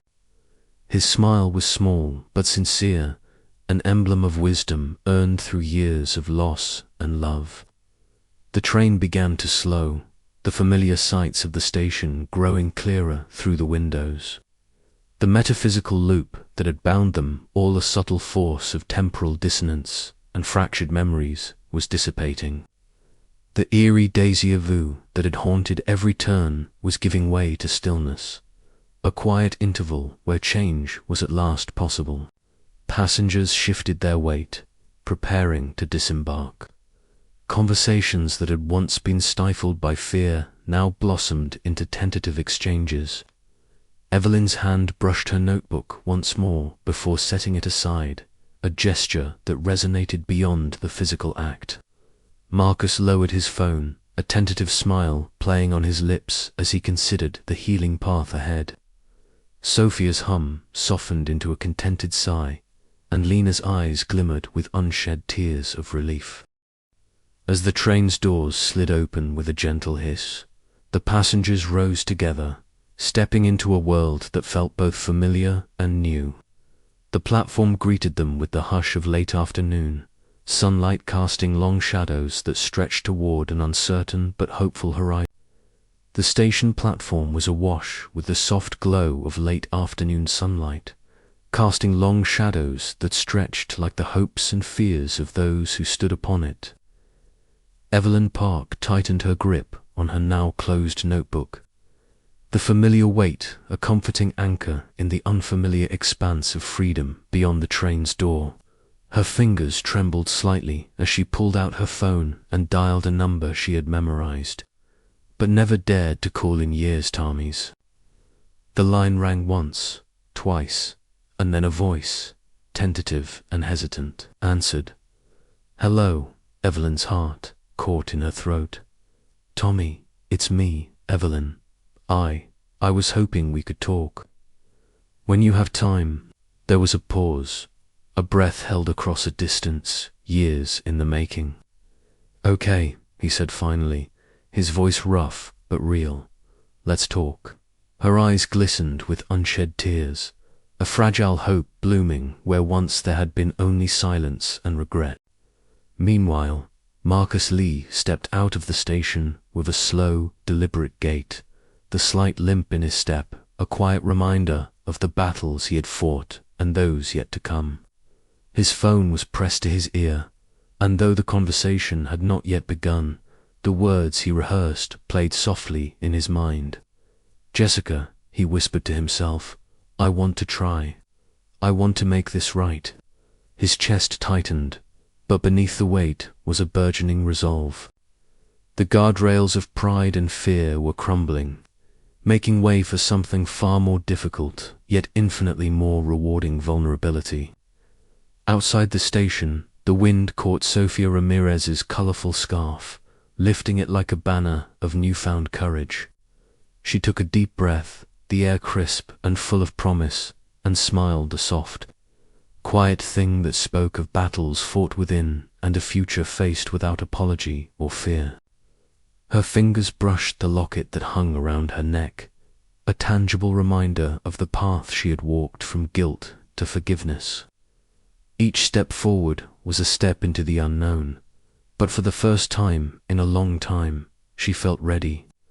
Lena Thompson's footsteps echoed briskly on the pavement as she clutched a small bag close to her side. The pale complexion that had marked her weariness was now tinged with the flush of liberation. She paused only once to look back at the station, a place that had been both prison and crucible and, then turned away, the past slipping from her grasp like the dying light of day. Harold Chen lingered on the platform, his grey hair ruffled slightly by the breeze. His eyes, behind the lenses of his glasses, held a depth of quiet understanding. He folded a letter from his son carefully and slipped it into his coat pocket, a symbol of hope rekindled after years of distance. As the group dispersed, each carried with them the invisible threads of connection forged in the crucible of the loop. The station, once a place of temporal stasis and metaphysical limbo, now welcomed their departure as a gateway to new beginnings. Evelyn's call was the first ripple in a pond of healing, an opening of old wounds that promised closure and reconciliation. Marcus's acceptance of his vulnerability signaled a shift from isolation to connection, a testament to the strength found in honesty. Sofia's smile was a beacon of self-forgiveness, illuminating the path from darkness to light. Lena's escape was a triumph of courage over fear, and Harold's steady presence reminded them all of the enduring power of hope. Together they stepped into the world beyond the interval, fragile yet unbroken, carrying with them the lessons of regret, the weight of forgiveness, and the delicate promise of renewal. The train, now silent and empty, stood as a quiet monument to the journey they had shared, a space suspended in time where pain had been confronted and transformation had taken root. It was an ending and a beginning, a pause filled with the possibility of everything that had yet to come. As Evelyn slipped her phone back into her pocket, the sun dipped lower, casting a warm golden hue over the city skyline. She took a deep breath and stepped forward, each footfall a testament to the fragile hope that now carried her beyond the shadows of the past. And just like that, the interval was over.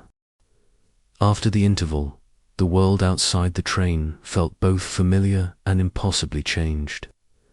Evelyn Park sat alone in a small cafe, the hum of quiet conversation mingling with the steady patter of rain against the window. Her notebook lay open before her, pages untouched, as if waiting for the next chapter she was hesitant to write. Outside, the rain traced delicate, winding patterns on the glass, distorting the streetlights into shimmering halos. She watched them, feeling the fragile weight of reconciliation settle like a soft fog around her heart. The loop had unraveled, but its echoes persisted in the spaces between moments, a quiet ache, a tentative hope. Evelyn's fingers grazed the empty page, recalling the countless sketches that once mapped her fractured, memories and the shadows of guilt that had once threatened to consume her. Now, those sketches lived only in memory, replaced by a cautious peace she was learning to nurture. She thought of Tommy, the lost conversations, the bridge slowly rebuilt by forgiveness. It was not an end, but a beginning, fragile yet real. Many miles away, Marcus Lee moved with a slower grace through a sun-dappled park. The limp that had accompanied him on the train now seemed less a burden and more a reminder of the battles he had fought both against his body and his own pride. His phone was pressed softly to his ear, Jessica's voice bright and tentative on the line. He allowed himself a small smile, the first in many seasons, as their conversation wove tentative threads of connection and understanding. The weight of impending mortality had not vanished, but acceptance had softened its sharp edges. Marcus paused beneath a spreading oak, the golden light filtering through branches like a benediction. The world was vast and uncertain, but in this moment there was a glimmer of something new, hope not as denial, but as courage to face whatever came. The scars of past mistakes remained, but they no longer defined him. Instead, they were the roots from which he might grow. On a busy city street corner, Sofia Ramirez stood amidst the rushing crowd, the noise and motion blurring into a muted tide around her. Her fingers lightly touched the locket resting near her heart, a talisman of memory and redemption. The accident that had once cast her into shadows now felt distant, softened by the warmth of self-forgiveness that had blossomed within the loop's crucible. Her eyes, bright and steady, met the world with a quiet resolve, a promise to herself to embrace life's uncertainties with courage. Sofia's breath came steady, the city's pulse echoing the rhythm of her own heartbeat, a reminder that even amidst chaos, there was room for healing.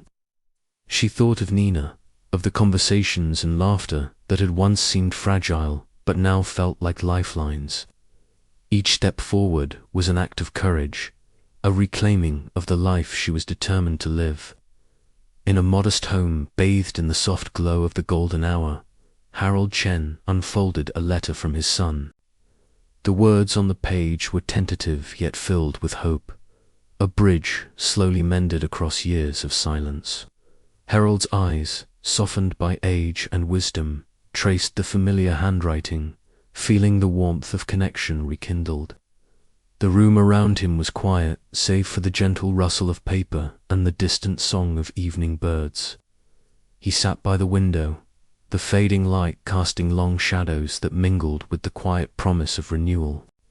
His journey through the loop had been one of reflection, a chance to revisit the past, confront loss, and find meaning beyond regret.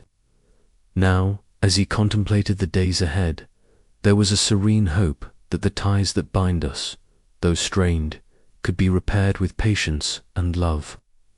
Back in her apartment, Evelyn closed her notebook with a soft sigh, the faintest smile touching her lips. The interval, the time between what was and what might be, was a space she had learned to inhabit with grace. The train ride, the loops, the fractured moments had all been part of a larger tapestry, weaving together threads of pain and healing, despair and hope. She rose to the window, watching the rain begin to ease, the night sky clearing to reveal scattered stars. Somewhere beyond, the world was waiting, uncertain, beautiful, alive. Evelyn's heart, once heavy with regret, now carried the fragile light of acceptance. Across the city, Marcus ended his call and pocketed his phone, the warmth of connection lingering like a gentle ember. Sofia stepped into the flow of life with renewed courage, her locket resting softly against her skin as a symbol of the journey she had undertaken. Harold folded the letter carefully, a quiet smile of hope illuminating his face. The interval had passed, but its lessons remained a testament to the resilience of the human spirit and the delicate balance between past and future. Each character carried forward the echoes of the loop, their lives forever shaped by the shared experience of confronting regret, embracing forgiveness, and reaching toward the possibility of renewal. And as the night deepened, the world held its breath, poised on the edge of what was, what is, and what might yet be, a quiet hope shimmering in the space between moments. The interval had ended, but the story was far from over. The train sat silent now, its carriages empty, the hum of its engine faded into a gentle whisper of memory. Sunlight spilled through the windows, casting a golden glow that softened the hard edges of metal and glass. Within this quiet vessel, the echoes of countless journeys lingered, whispers of pain, laughter, regret, and hope. Evelyn Park remained seated in the same spot she had occupied since the loop's final break. Her hands folded in her lap, the small notebook she had carried throughout the ordeal closed gently before her. Her breath was steady, but her heart still carried the weight of the interval, the strange, haunting time between past and future, where choice and fate collided.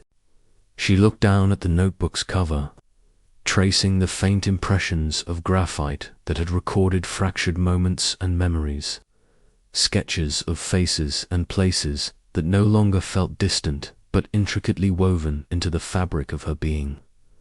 The silence of the carriage enveloped her, a comforting embrace after the cacophony of emotions she had endured. Outside, the platform was alive with the soft murmur of footsteps and the distant murmur of a city moving forward.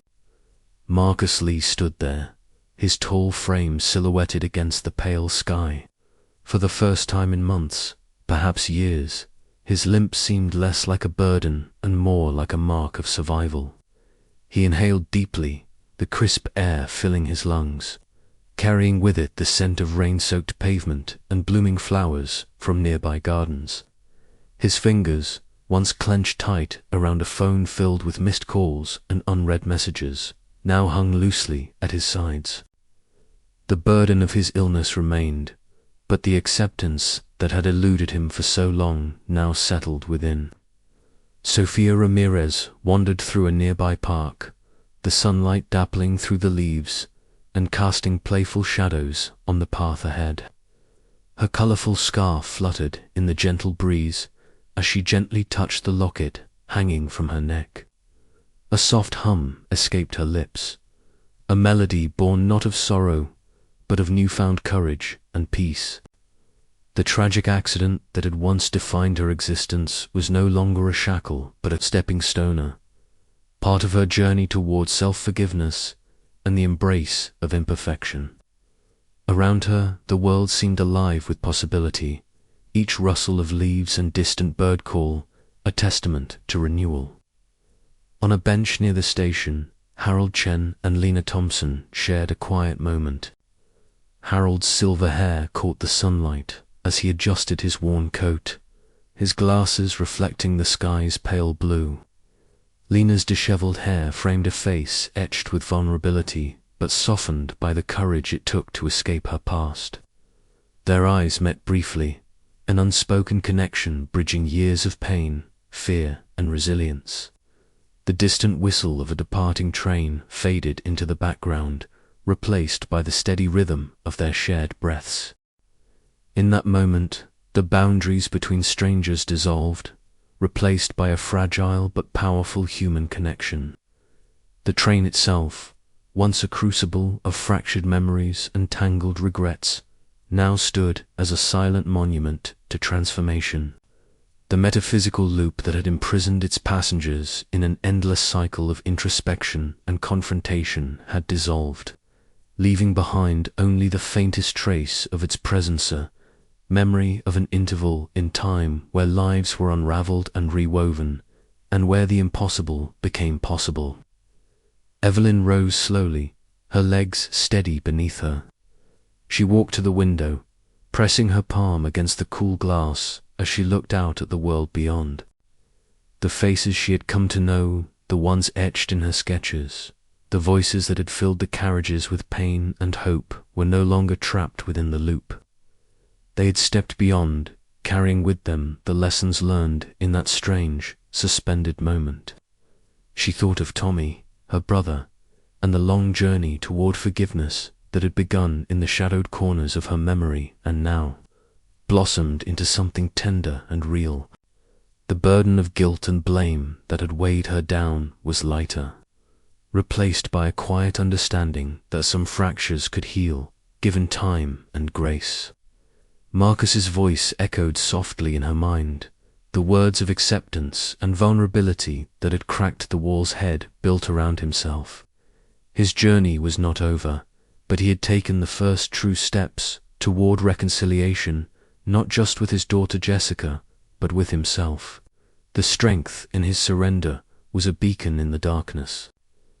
Sofia's hum lingered like a song of hope, a melody that spoke of self-forgiveness and the courage to face a future unshackled by past mistakes. Her journey was a testament to the fragile beauty of redemption, a reminder that even the deepest wounds could give rise to new life. Harold and Lena's silent connection was a symbol of the unexpected bridges forged in moments of shared vulnerability. Their stories intertwined with those of the others, threads in a tapestry of human experience that transcended time and pain. As the sun dipped lower, casting long shadows across the empty seats and polished floors, Evelyn closed her eyes briefly. The interval had ended, but its echoes would remain silent reminders that even in the darkest loops, light could be found. The train, now still and empty, was more than metal and machinery. It was a vessel of change, a quiet witness to the resilience of the human spirit. With a final glance around the carriage, Evelyn stepped off the train, her heart steady and her steps sure. Beyond the platform lay the uncertain expanse of the future, filled with the possibility of renewal and fragile hope. As she walked forward, the interval between past and future closed gently behind her, leaving only the promise of what might come next. And somewhere, beneath the fading hum of the train and the soft rustle of the evening breeze, the quiet hope endured,